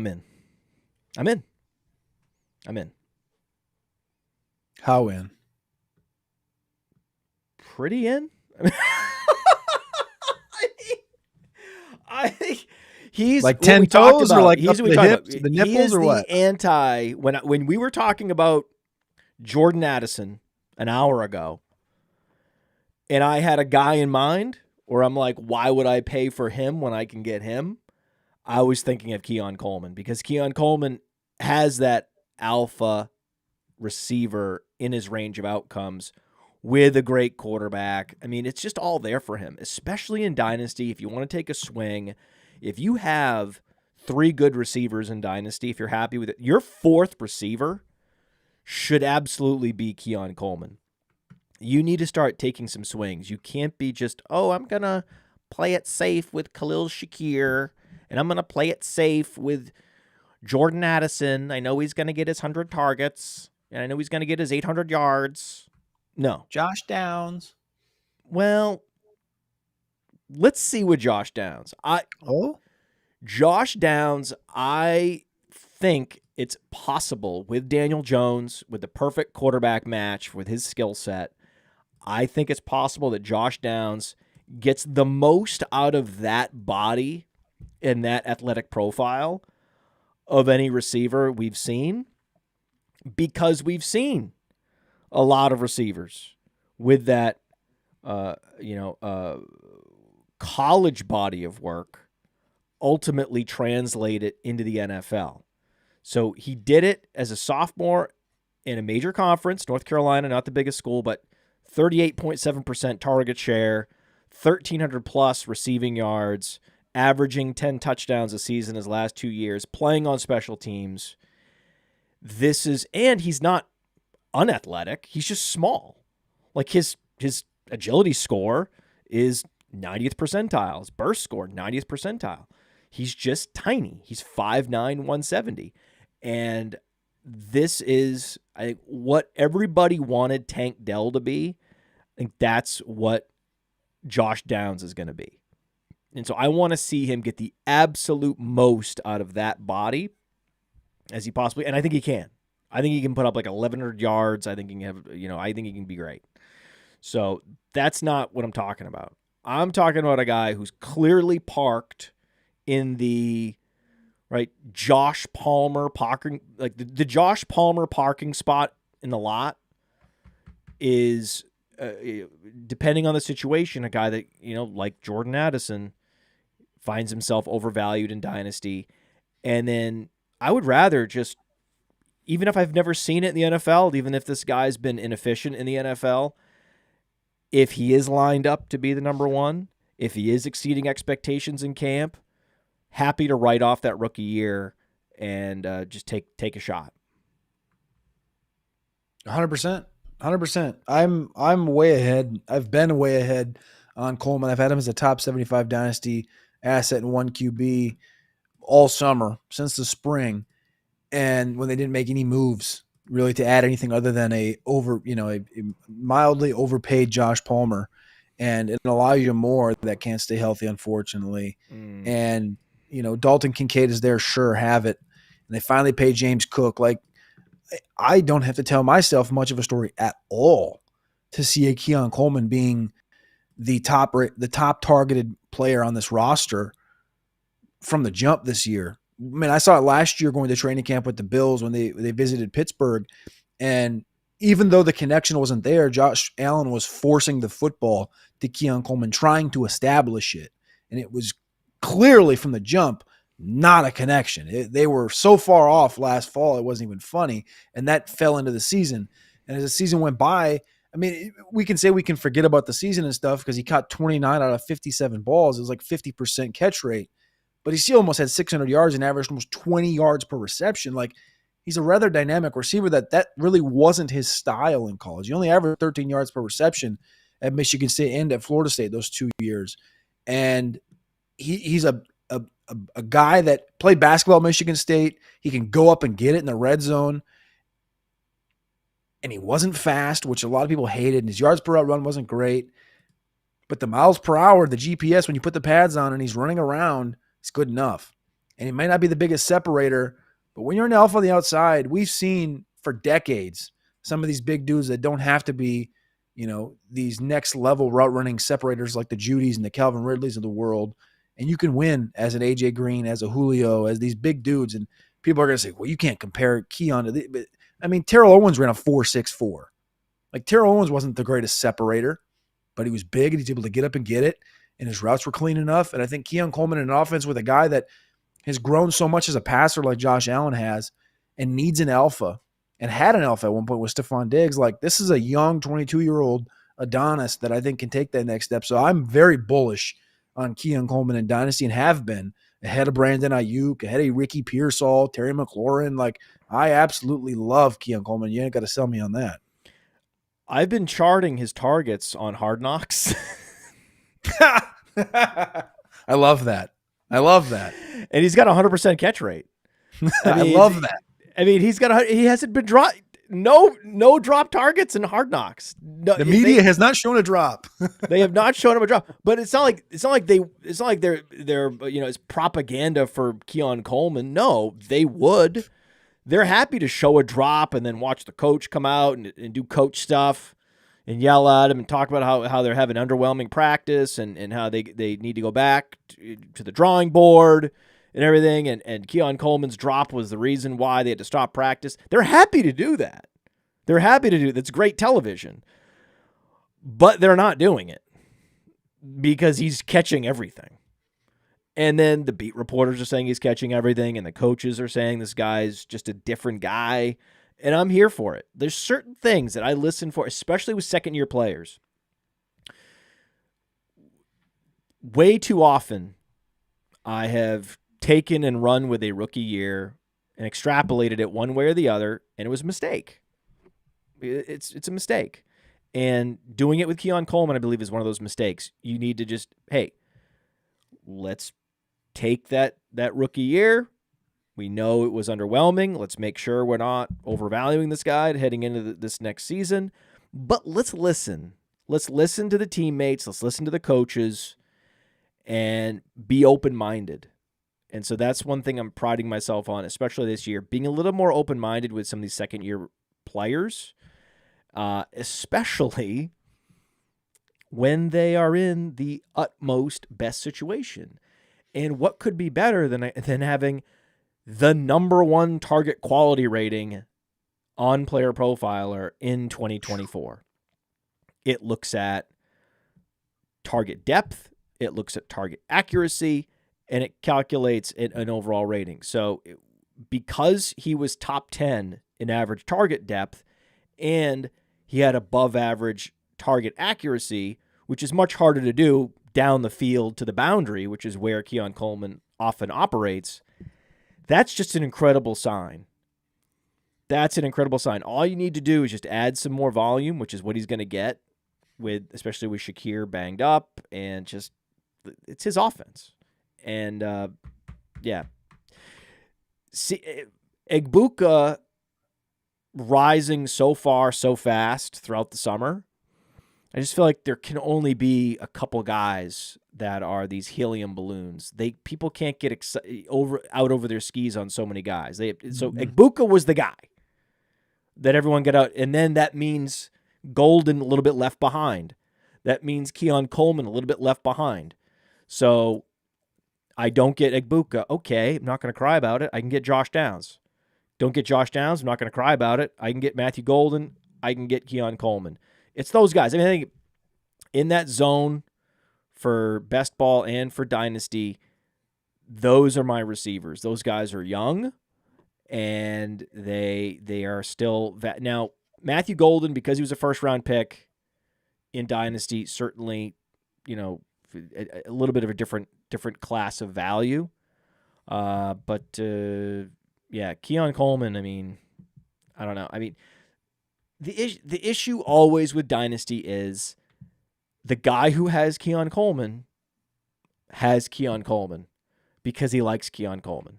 Yep. So you're probably talking to someone who is glass half full on this player. So, it's not like you're probably gonna have to pay up if you want to trade for him. That's the problem with young guys. No one can ever be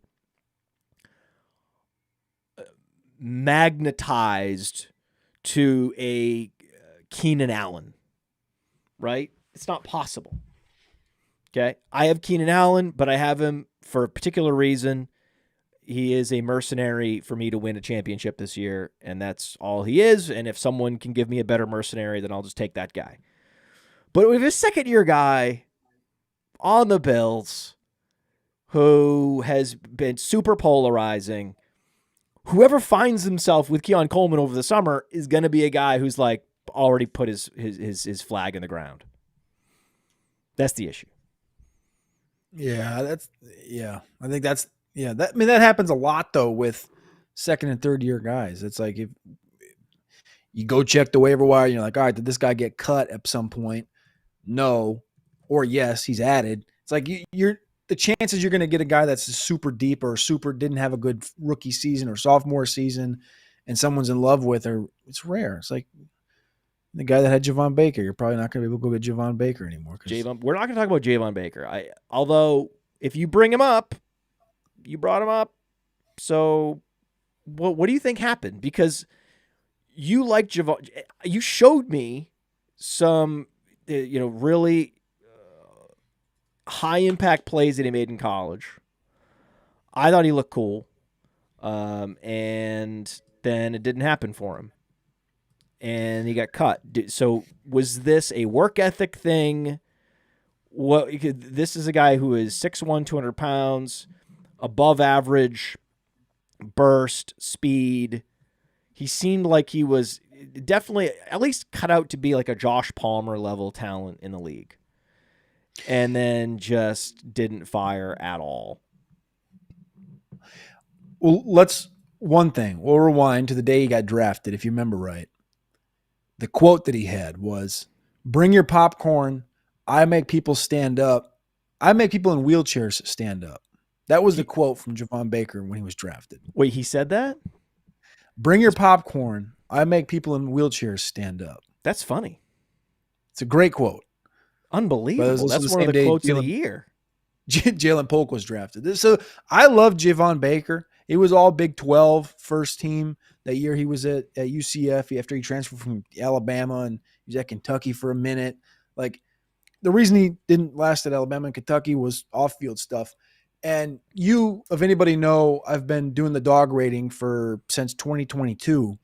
This last year, I didn't publish them publicly because I did it, and I the way it built was I wanted the guys with the higher dog ratings were like, those are like my favorite dudes, right? And what I started to figure out after the 2023 and the 2024 class this last year, and why I didn't publish them, was because there's a threshold, and I've been trying to narrow it down, and I've got it pretty much to a spot where it's like 8. The grade is like 8.2, 8.3. And there's this level where the guys that are above that, I've called them the menace tier. Like, they're just pure menaces. And when you look at this group of names, you'll understand why I'm saying this, because the hit rate is nil. Trey Palmer, Sky Moore, Jacob Copeland, Javon Baker, George Pickens, menaces. Like, these guys are the Damian Pierce, different. They're just different cats up top. And that makes them this different level of play. Jameson Williams is really close. But what I've found is that when you're too much of a dog, it can actually hurt you. And I think that that's kind of the case with Javon Baker, is he's just a little bit too off kilter up top. And if I had this thing probably when Antonio Brown was coming through, it's kind of the Antonio Brown thing, right? I think Antonio Brown probably would have been up in that menace category. And I'm learning that that's a little dangerous of a bet. So the Javon Baker thing, the Sky Moore thing, which I was hot on, Trey Palmer, I loved. Like, I think that's I'm gonna plead menace on the Javon Baker situation. I hope he gets another opportunity, but there was reasons he was not at Alabama anymore, and he ended up going to Kentucky for like a week and a half and leaving. Yeah, hell of a football player, hell of a route runner, but a little off kilter up top. Especially if you're a day 3 pick. You can't afford to be even that harder. way. All right, you can't afford to be that way. You've got to integrate yourself into a family. That's what has to happen when you go to a football team. It's a huge organization. There's like 100+ people that come together between the coaches and the trainers and the players, and now all their specialty staff. I mean, you have to be collaborative. You have to be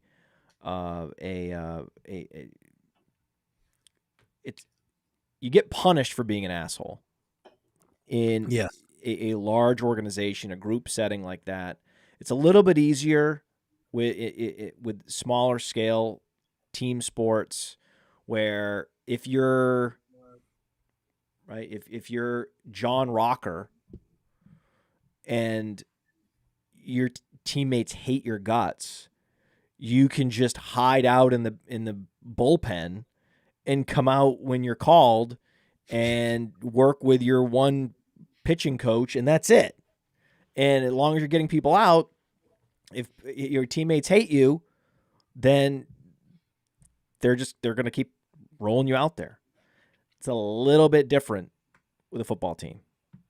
It is much more of a collective and you need to integrate and be just assimilated into the organization in a way that it makes it hard for George Pickens, man. Like, that's the thing. If George Pickens flops, it's going to be because of that. It's going to be because of group dynamics. It's going to be because of personality. It's not going to be because of his play. It's just going to be because, hey, we can't work with this guy. I can't work with him, right? There's actors that people can't work with, and they haven't been in a movie in years. When's the last movie Sean Penn was in? Exactly. Right. So there's just there. I think this is what happened to Javon Baker. It's like, listen, man, we don't have the patience anymore. You're not good enough to require this level of patience. But your dog rating is still. Don't be down on your dog rating. Your dog rating did identify Juwan Jennings. Dude, Juwan Jennings, Isaiah Pacheco. I mean, I can listen. I see comments in the chat saying, "Good on you for staying straight, taking accountability." But I'll also I'll be first in line to tell you, we got Jaden Reed, we got Trey McBride, Isaiah Pacheco. Like, there's some dogs in here. It's just finding the gap between being a menace and being a kitty cat. You want the guys in the middle. You want the Tank Dells of the world. He, again, got injured, not his fault. It happens. There's dudes that can ball. Marvin Mims fits in there. What about Marvin Mims? Marvin Mims, another Dynasty Riser.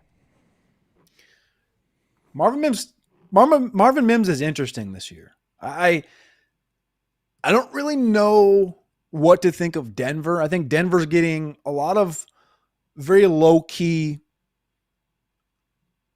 high-end projections. I've heard some Super Bowl conversations around Denver. I think that comes with having Sean Payton with another year in the program and Bo Nix looking like Bo Nix has looked.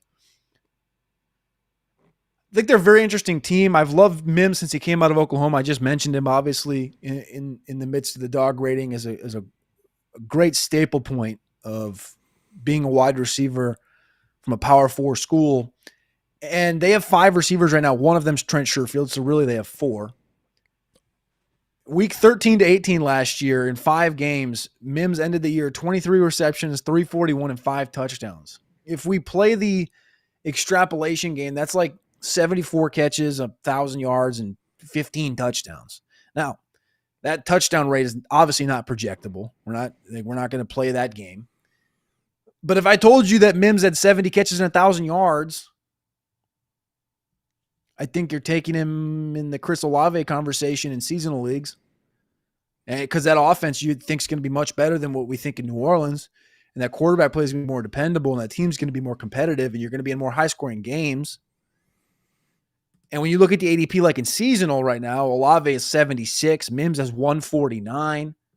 In Dynasty, I have him near the top 100, just outside of it in the Michael Pittman, Cooper Kupp area. I don't even know what keep trade cut has him at. But there's trades out there right now that, like, we talked about Jaden Reed earlier. Jaden Reed, shout out to Reeves. Jaden Reed for Marvin Mims, Leggett for Mims, Olave and a first-round pick. Sorry, Olave for a first-round pick and Mims. That's the move. A second and a fourth for Mims. Like, you need to get Mims. Like, He's very quiet because, like my cousin's in a draft right now. He's texting me. He's like, Courtland Sutton. I said, I think you got to wait on trading Courtland Sutton. Courtland Sutton's going to he's going to get peppered this year. For the same reasons you should like Mims, you should like Courtland Sutton. Sure. There's not really a lot there. Then they got Evan Ingram, sure. But you kind of see what they think of him. They wanted a joker in this offense. I think they really wanted TreVeyon Henderson in this draft. And they weren't able to get the deal done to get him. And so they resorted for RJ Harvey, who can't pass protect for shit. The opposite of TreVeyon Henderson. Then they go get J.K. Dobbins, and they keep 4 backs. And Evan Ingram's your joker instead of TreVeyon Henderson. And I think all that does is that allows a Courtland Sutton and a Marvin Mims to get annihilated with targets this year. Just like we've expected, just like we've seen in these Sean Payton offenses, whether it's Michael Thomas or Brandon Cooks, like these Ted Ginn back in the day, like get peppered with targets. It's going to be Darnell Mooney. He's a close comp to Darnell Mooney. This is a Darnell Mooney situation. It's great. The value also is just like immense right now in all formats of football, fantasy football. Yeah, I think that's a great trade. Wow. As long as Sean Payton doesn't cuck us. Wow. You could trade Olave for a first and Marvin Mims. I like this. Most people are always requiring. And when you get started in Dynasty, I think this is a good thing to do. If you're getting started in Dynasty and you're in year 1 or 2, I think that you should have a rule that you only accept a trade if you're getting the best asset on either side of the ledger. That should just be a rule. You never violate it until you have gone through a couple seasons. Once you get seasoned, then you can start to do some of these more creative plays where it's like, I'm going to get the first round pick because it's only going to go up in value from here. And I'm going to overpay by giving up Olave. But the sneaky thing is I'm going to get Mims. I'm going to get Coker. I'm going to get Rashid Shaheed. I'm going to get a guy on the back end as a throw-in who could exceed expectations and give me 80% of the guy that I'm giving up. That is the move to make. But that requires some confidence, and you have to choose wisely. Like a Chris Olave really doesn't have top 10 receiver in Dynasty in his range of outcomes, given the team that he's on, given his history. So that's a relatively safe play. Like we talked about with George Pickens, that's a relatively safe play. There's going to be people that are going to be chasing that upside, but whether it be Jordan Addison, whether it be George Pickens, these guys are on teams where they will never be the number one. They will never, ever, ever, ever, ever, ever, ever, ever, ever, ever, ever be the number one on their team. And so therefore, their absolute ceiling, the absolute peak ceiling is T. Higgins. But even then, they don't have T. Higgins' body. They'll never, odds are, operate in the Bengals offense of 2024, 2025. So you're not really giving up that much, right? If you give up Zay Flowers, as fantastic of a talent as he is, he's trapped in an offense where everything runs through Lamar and Derrick Henry. And so you're not really, Jalen Waddle is sexy, still young, 26 years old, but he will have to leave Miami to get a quarterback. Yep. So there's just, Jameson Williams. He's never going to be the number one on his team. He's never going to be better than Amon-Ra St. Brown. So these are relatively safe trades where you can get rid of a guy that has sex appeal and just make sure you're getting as a throw-in Keon Coleman through, I would even go down to, I guess, Cedric Tillman. Cedric Tillman would be the final guy that I would be really circling as that's what I did. Make a list of your top 5 throw-in wide receivers. I think my top 5 throw-in wide receivers is pretty basic. I think it's Shaheed, it's Mims, it's Coker, it's Tillman, and I don't know if you call Keon Coleman at this point isn't really a throw-in. I think he's now more than that. Adonai Mitchell would be another one. Adonai Mitchell's a fantastic throw-in. Adonai Mitchell played well last year when called upon. Adonai Mitchell is what we wanted, right? This guy is an athletic beast. He's like he's way better than Alec Pierce in every way. He's just a much better downfield option. He had the number 5 athleticism score out of 89 receivers last year. So even though it's like, okay, with Daniel Jones, the deep threats are now nerfed, I don't agree with that. I think that Adonai Mitchell is more than just a deep threat. I liked Adonai Mitchell just on his own merit as a quality player. Sure, he was top 10 in average target distance last year, but there's more there. Like I'm not looking at those efficiency metrics from 2024 and being like, that's who Adonai Mitchell is. No, Adonai Mitchell was the guy who was basically the 1B to Xavier Worthy at Texas, and had 11 touchdowns there. And for a lot of the same reasons, we like Jatavian Sanders, like Xavier Worthy, like Matthew Golden. Adonai Mitchell's a great throw-in option. You're talking about Texas. I'm just going to do this not because you're talking about Texas, more so because you brought up throw-ins. And again, I'm not a Texas homer. People need to know this. I work for Orange Bloods. I get paid to talk about Texas. I don't love Texas. I don't even like Texas. I prefer Miami, for being honest. Just had to put that out there.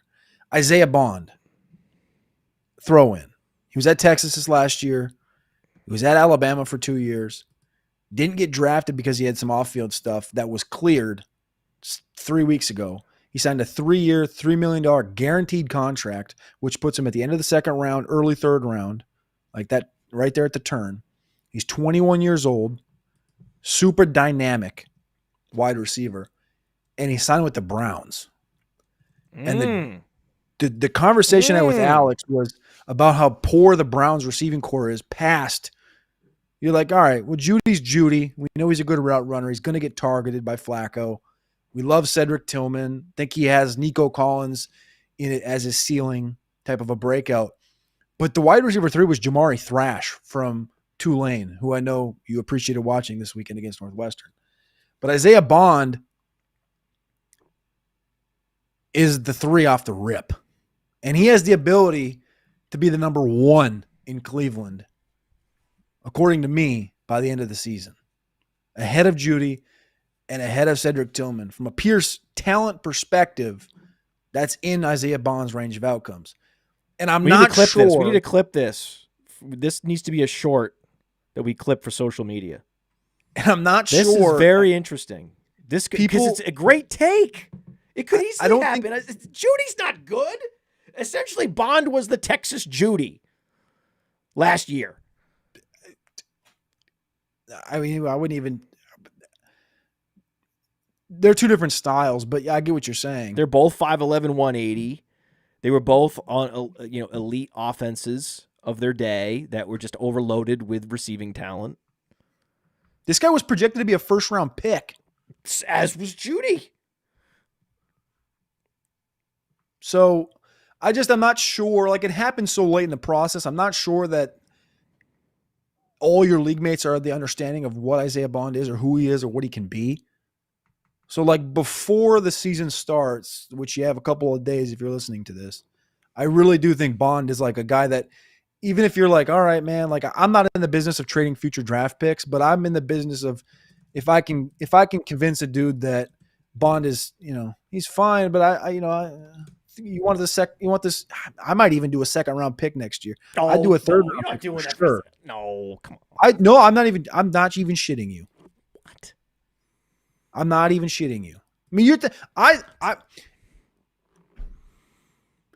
either way you look at it, if you think that the Browns are going to be good, which I don't, I think their offensive line's fine, their defense is fine. I think they're probably a 7-win team. What that's going to come down to is Shador or Dylan Gabriel going to get an opportunity to show who they can be? I think Gabriel sucks. I think Shador's better. Will the Cleveland commit to either of them? Or will they go get a new quarterback in the draft? Will it be a Lenore Sellers? Will it be a Nussmeier? What will it be?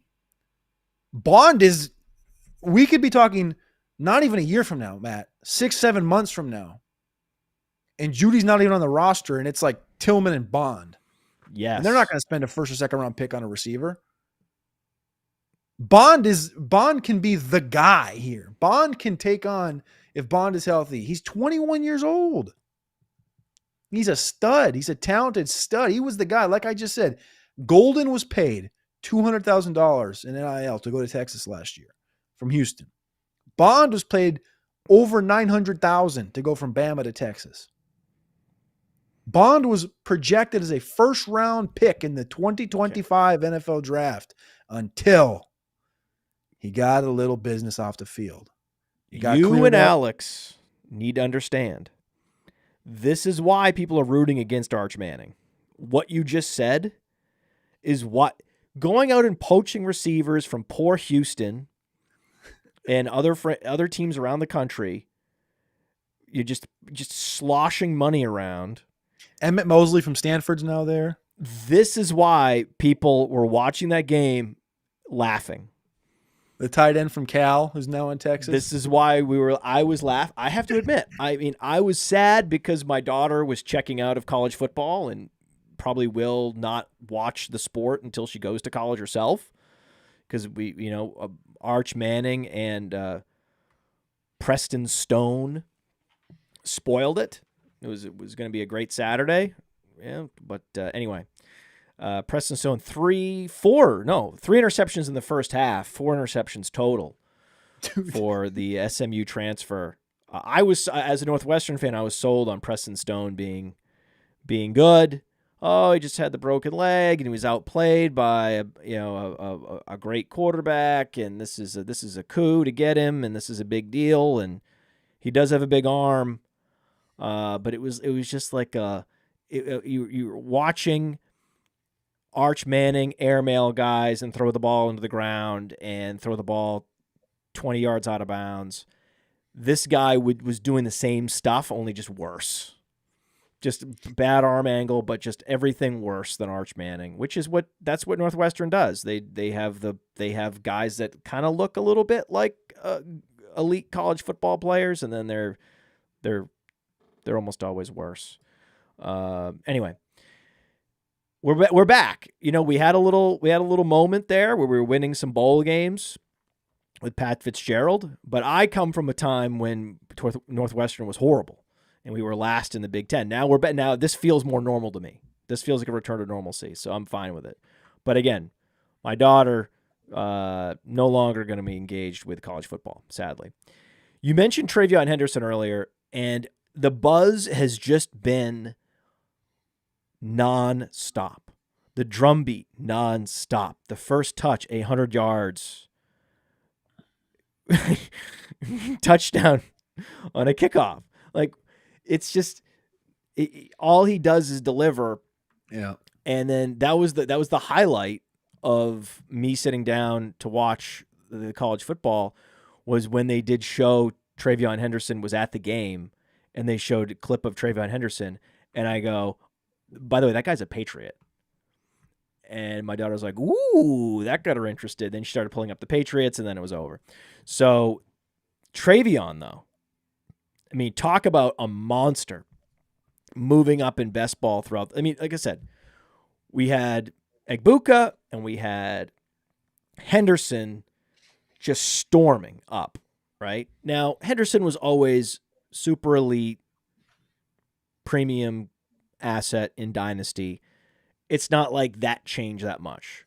The story of Henderson's rise was much more apparent and much more interesting in best ball than it was in Dynasty. But there are people out there that drafted Judkins over Henderson. That's a thing that happened. And whatever happened with Judkins off the field, it was always ridiculous that you were going to be drafting the grinder back over the electric all-purpose back. Especially given that most leagues are now PPR. Mm-hmm. That never made any sense. And so now the big question is going to be, can Henderson post more fantasy points this year than Hampton? Yes. Will he? Yes. Can he? Yes. So for a bold prediction, if I do bold predictions this week, one of my bold predictions that I'm lining up is Henderson is the number 1 rookie running back. I like that because I think the Genty thing still has legs out there. I think he's going to have a good year, but I think that's got legs. Yeah, Genty could be injured or he could get starved for touchdowns. He could catch less passes than we imagine. There's a bunch of ways that Genty... The offense could just suck. Geno Smith turns back. Into a frog, whatever it is. Things could break against Genty and break for Henderson, especially Drake May being elite. Yeah. Is he a running back 4 in Dynasty? I'll just cut to it. No, we need to move him up. How close are you to doing it? We're not close, but he should be running back 5. Who's your 4? Hampton. H-N? Yeah. I mean, we have Genty, Gibbs, and Robinson all clustered as a 3-way tie. Yeah. Then Hampton. Then I think it should be Henderson. We've been moving Henderson up consistently, but I think it's time to just get it over with. Yep. I think we're going to get it over with. I mean, especially now with Achane. What you do with Barkley at age 28 is a big question. He can win leagues this year for you again, so it's, I think where we're going to be at, if you check the Dynasty rankings in a few days, you'll probably see the consistent, again, upward trend for Travion Henderson and Achane moving down. And then, Barkley will be ahead of these guys, but only in the win now strategy mode, because we have strategy mode. Yep. Right.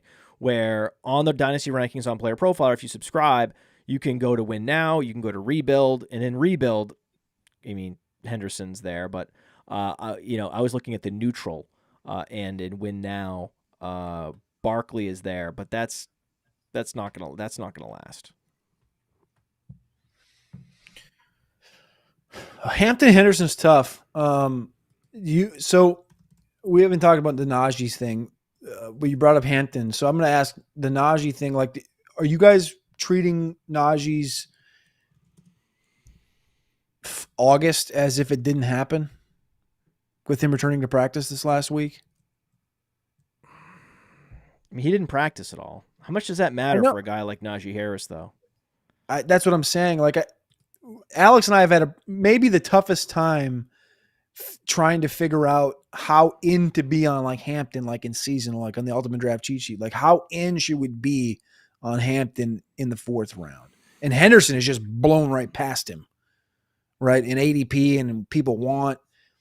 And I think it has to account for Dynasty as well. Najee's 27. Najee's the only player in the league that's had 4 consecutive seasons rushing for over 1,000 yards. Like, it's a good back still. And I'm not saying that he's going to completely, put Omari Hampton in the chair in the corner of the room and make him watch, but I don't think it's going to be a 60-40 or a 70-30 Omari Hampton alpha share over Najee Harris all year, which I think, as far as dynasty rankings go, yes, we can look towards the future and we think the Chargers offensive line is going to be good. They are down an offensive lineman now. We have to remember that. And I think they're going to run the hell out of the football. But I don't know. I've hampered expectations a little bit as far as the overall Chargers. But I still wonder about this Najee Harris thing because we still haven't gotten a complete report on, like, what type of an injury it was, what his abilities are. We've just seen him running around out there this last week. And I just are we just supposed to forget that he didn't do anything in August? No eye patch, right? No eye patch? No eye patch. But the only person that knows how good his vision is him. That's true. And then maybe Mekhi Becton when he runs into him or something. But what is this like? Does this have anything to do with Omari Hampton for you, or do you just don't care? Omari Hampton's a superior running back, so we just have to forget that Najee's had 4 consecutive 1,000-yard seasons and he just got paid. And they had a whole month of camp where they were integrating Hampton with the first team offense every step of the way. And Najee was not. Right. That matters. If Najee's in camp and they're splitting reps with the first team, then there's just packages that have been installed, personnel packages, where the default is Hampton, and then they have to want to insert Harris. If Harris had been there from the beginning, it would have been like that. Wouldn't have liked that. So we're talking about not that many carries. Maybe talking about something like where he would have got 14 carries in week 1. Instead he gets 9. Yeah. Right. That's stuff. But those 5 carries going to Hampton's huge. Actually, probably one of them doesn't go to Hampton. So he gets a couple more carries, gets an extra target or two. And then the beauty is Hampton's probably going to impress. And we might end up seeing Harris implode because he's, like you said, his vision's actually deteriorated. Yeah. So it's just a matter of time with Hampton. And, Hampton, if I'm going to say unfortunately, but fortunately, but unfortunately, but fortunately, fortunately, our Rabbit best ball tournament filled days ago. So we don't even have a best ball tournament live anymore. The goddamn thing filled before I was ready for it to fill. But the thing is, you have to put these guaranteed prize pools out there. And just to take people behind the scenes, like, there was a consideration to do a $100,000 Rabbit tournament, but I got nervous. I was like, what if I have to eat like 25 grand in overlay? I mean, if we look at, some rosy projections for fill rate, maybe we could get almost there, but I don't think we're going to get there. And we filled every other tournament we've posted this year. It'd be a real damn shame to end the year on a busted tournament that we couldn't fill.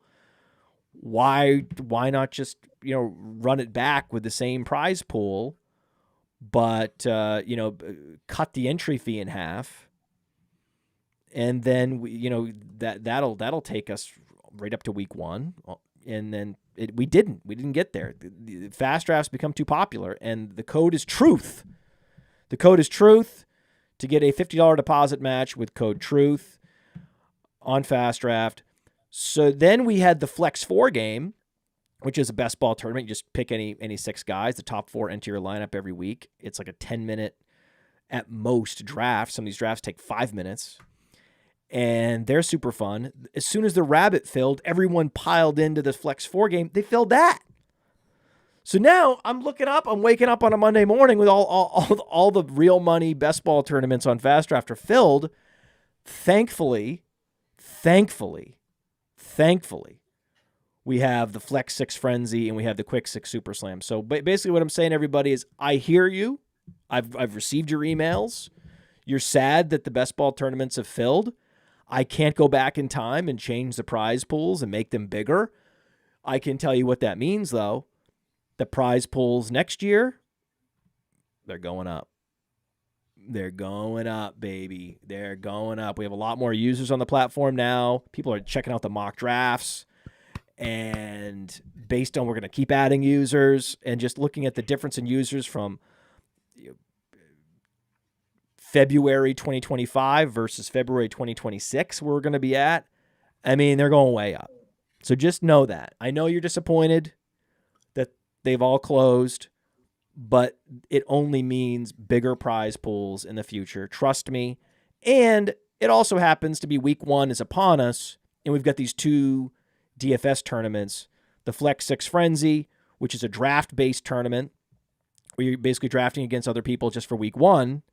And then we also have the Super Slam, which is no drafting. You just pick any 6 guys, put them in booster spots, and just take your favorite your favorite 6-pack of players, and that go have fun. Play for $500 first prize. So that's what people wanted to hear from me. The explanation why there are no more real money best ball tournaments. So I'm equal parts embarrassed and proud. It's a weird place to be. I'm like, man, it really would be nice to have an open tournament, but it's really cool. We filled them all. And we filled every tournament. We even filled the D-Up tournament, which is the all-defense game. We filled that one. So having a 100% fill rate was just a cool thing that I never expected. And I just wanted to tell everybody out there that has signed up for Fast Draft at this point, thank you. It means a lot.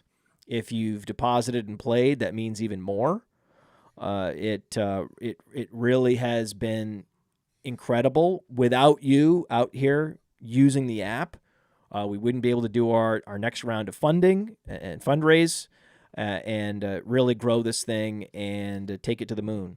So, thank you all for giving the app a chance, checking it out. And then some of you found out, hey, these are pretty fun. It's nice to do a best ball tournament, a proper best ball tournament draft in under 20 minutes. And with DFS, I think you'll find that it's just as fun as traditional DFS with salaries, but by taking the salaries away, we're making it so that real people can win again. And so I'm proud of that too. So with that, I need to talk about Bashal Tutin. There was supposed to be a trade that was going to save him. Okay. The trade never happened. Okay. What do you think's going to happen? Is he going to be a game day inactive? Is he going to play? Is he going to be on special teams? Like, what is the story with Bashal Tutin? Because all the commentary about Bashal Tutin from camp for a period of time was negative. Yeah. I love it. I love that nothing happened. I like Tutin. Everything we've heard the last couple of weeks has been towards his growth and maturity. You got to remember, this guy's had 10 fumbles the last 2 seasons in college at Virginia Tech. He hasn't been that great. And a little underwhelming. Had a good pre-draft process. Super fast, obviously high speed score. He's a top 150 player for me in Dynasty 1 QB right now. I think we're primed for a like 2018 Nick Chubb rookie season type of situation. And when I say that, you go back, you remember this. The Nick Chubb rookie season was 16 touches in the first 6 weeks. And just ample opportunity. The Raiders, he had 3 carries for 105 yards and 2 touchdowns. Nick Chubb did that one game. And after that, it was like the can't put the genie back in the bottle type of situation. You know what Nick Chubb is. Obviously, Tutin's draft capital is a little bit later than what Nick Chubb was. And Nick Chubb wasn't a fumble machine at Georgia. That too. And you have the fumble thing there. So, but also Tank Bigsby, for 3 years, every time Tank Bigsby makes a play, the next play is a fumble. So that is on his side as well. I think Travis Etienne's the lead dog out the gate. Clear and cut. They love Etienne right now. But they have all 4 dudes on the roster. They kept Bigsby, Etienne, Tutin, and LaQuint Allen. I think LaQuint Allen is your inactive guy on day 1. One of these guys I do think is moved, probably Bigsby, in the first probably. Well, does LaQuint Allen play on special teams? No, he's a big body back. I think Tutin will play more special teams than LaQuint will. Okay, well, okay. So there's no game day inactive. No. So hey, congratulations. The angle with Tutin is I think Tutin's going to end up being your guy that's cut in your league in seasonal drafts, and then he's going to be the big waiver wire cat in the first month of the season or the second, maybe week 5, 6, whatever it is. In Dynasty, you're just going to be sitting here with this back that has not a ton of value because people are projecting right now like he's getting his draft capital is ridiculous in seasonal drafts. People think a lot like he's the next Bucky Irving. This is Liam Cohen's Bucky Irving, blah, blah, blah. Not so fast right now. But I do think it's like a later season league winner type of situation, Jordan Mason type situation, if you want to compare it to last year. I like Tutin. Don't love him. I like him. I got him as a top 150 guy in Dynasty, like I said, at 1 QB, because I do think that they're going to shift the future of this offense to these younger bucks. Okay. And just so everybody knows, I've shared the schedule up here, and they're showing display ads that are for Uggs. Hey. Uggs women clothes. I just want people to know I don't shop for women's clothes online. I don't know why they're choosing to display those to me. That's not a thing I do. My laptop has been downstairs, and maybe other people in my family have been shopping for women's. I wear t-shirts. Although, oh shit, no, my slippers are Uggs. So that might be a big part of it. I don't know. Yep, I think I've been got. They got me. So they just assumed, I guess. So, week 1, Jacksonville, Carolina. Then they're at Cincinnati. So, wow. First 2 weeks, it's going to be nice. If you have ETN, it's going to be nice. It's going to be nice. And that's I get after the Cincinnati game, if Tutin doesn't get hardly any touches at all, maybe gets one drive, one look. If you see any spark whatsoever, I say you try to trade for him at the end of the month. That's the move. Yeah. That's the move. You can keep waiting. You can wait a little while. No trades. You can wait a little while, but yeah, trade for him. Kenneth Walker versus Zach Charbonnet. Who do you have more of in Dynasty?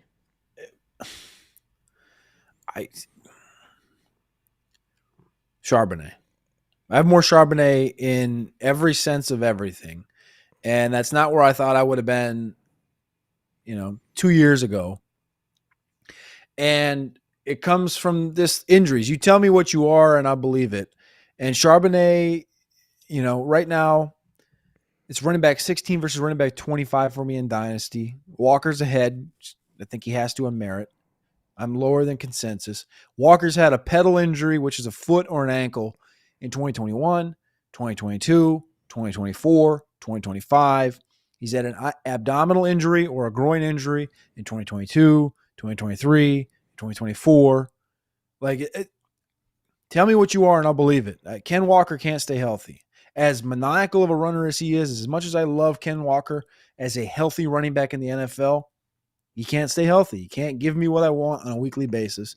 So I'm taking the value, and the value is in the guy behind him, and that's Zach Charbonnet. What happened to Martinez? I don't know. I don't understand it. What happened to him? I don't know. It's like, I don't know. I'm a little more in on Charbonnet because Martinez I've had zero buzz received on Martinez. The buzz that came out of, Seattle is similar. They're a little bit better, but they're similar to Atlanta and Cincinnati, like we were talking about earlier from a information perspective. George Holani, who outrushed Ashton Genty's freshman year at Boise State, beat Damian Martinez out for the running back 3 job. I know. Yeah, and then he signed. He signed to the practice squad, so they could elevate him to the practice squad. But yeah, there was no buzz whatsoever. Made me want Charbonnet more, and then he gets cut, and then they sent him to the practice squad. It's like, oh man, and then no one poaches him, which is all. Yeah, I don't get it. I thought Martinez was a good running back. I wasn't over my skis. I was more over my skis, I would say, entering the 2024 college football season on Martinez than I was in the pre-draft process. The pre-draft process, I ended up with him at running back 14, which there's nobody really behind him that has outperformed. Maybe Kyle Monangai. That's like the one miss I guess I have that's outside of past Martinez. But so Kenneth Walker, he put up 16.5 fantasy points per game last year, and this is gonna be a run first team, big time. Yeah, a consolidated run first team. That's what you like about Seattle. Kenneth Walker is a full year younger than James Cook. Who do you have higher in Dynasty? Speaking of players that I don't have any interest in, James Cook is another one of those ones that I have no interest in. James Cook, I have overall player 49. Ken Walker, I think I have at 61. All right, so you have Walker far behind. But you have Kyron Williams ahead of those guys? I have Kyron Williams. Gosh dang. I have Kyron Williams at 59 overall. One spot ahead of Ken Walker at running back. So you have James Cook higher than both. Yeah. That's smart. I think that's smart. I'm not. Part of me is biased because I've been fading Kyron Williams from the beginning, but I haven't been motivated, inspired to change that opinion by any new information. And then all I hear is the Rams really like Blake Corum. Blake Corum scoring touchdowns in preseason. And then they're coming out. There's this whisper campaign about Blake Corum that you're hearing about now where I think it's legit concerning. If Kyron was more efficient, more athletic, more active in the passing game, if he gave me something on PlayerProfiler to get excited about from the advanced metrics department, I would, but he doesn't, so I'm not.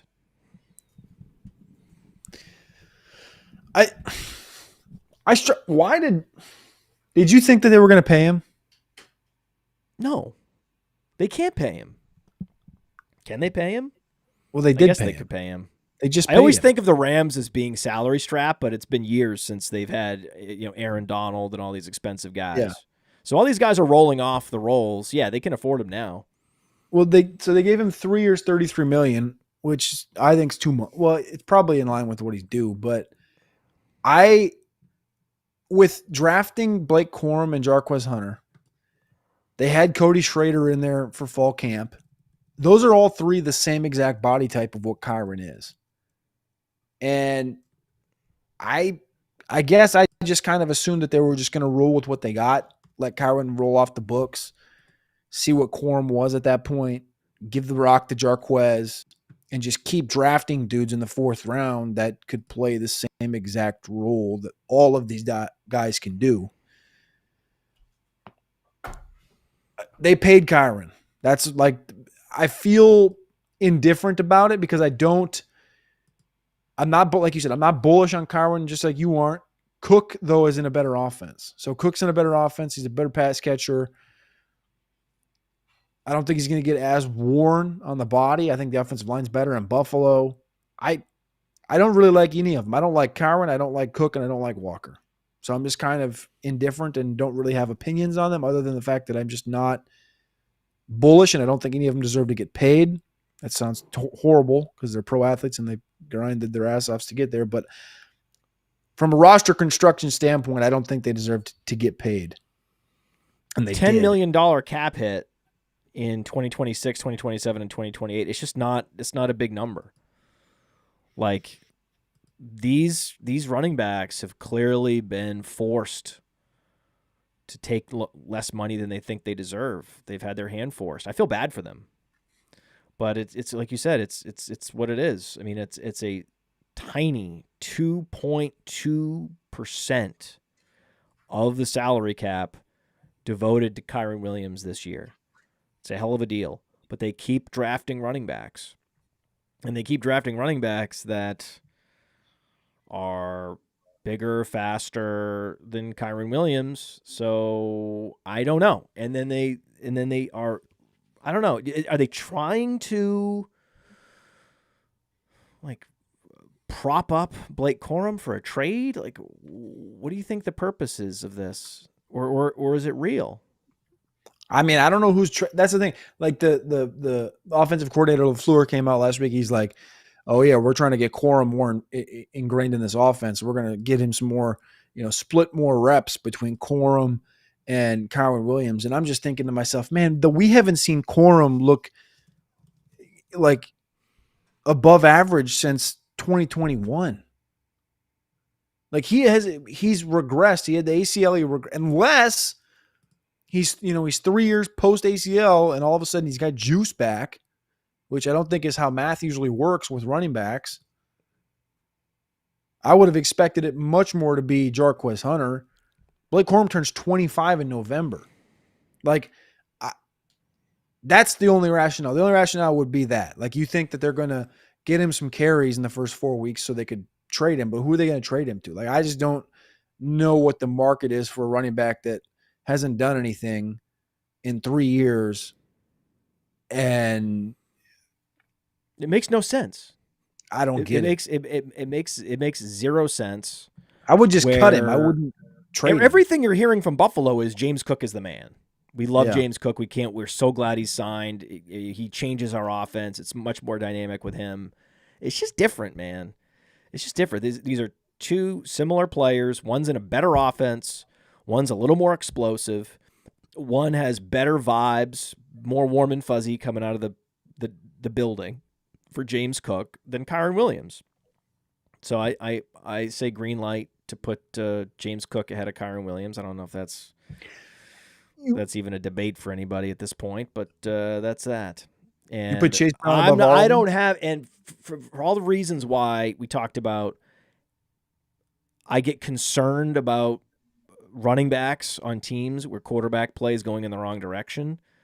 Another reason I'm happy to fade Kyron Williams is I know that there's also the risk of Matthew Stafford and his back injury. There's just a lot of things stacking up as risk factors for Kyron Williams, which are less so, if not completely not a factor at all when it comes to James Cook. James Cook's much more protected from downside risk than Kyron Williams.